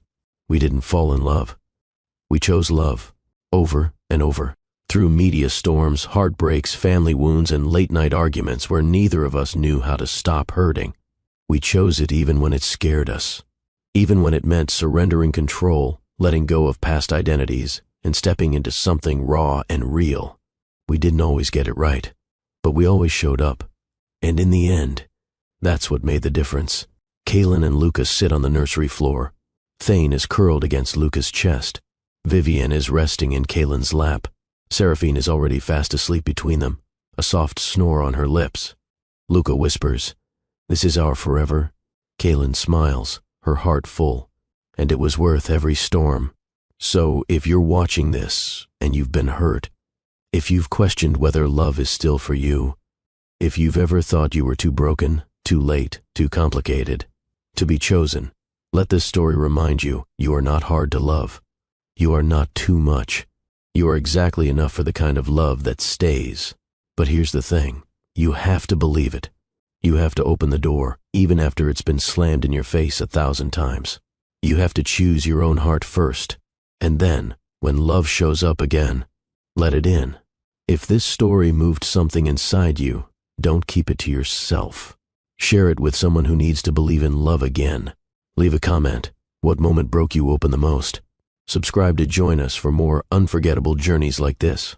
And never forget, love doesn't always arrive the way you expect, but it always arrives right on time. This isn't the end.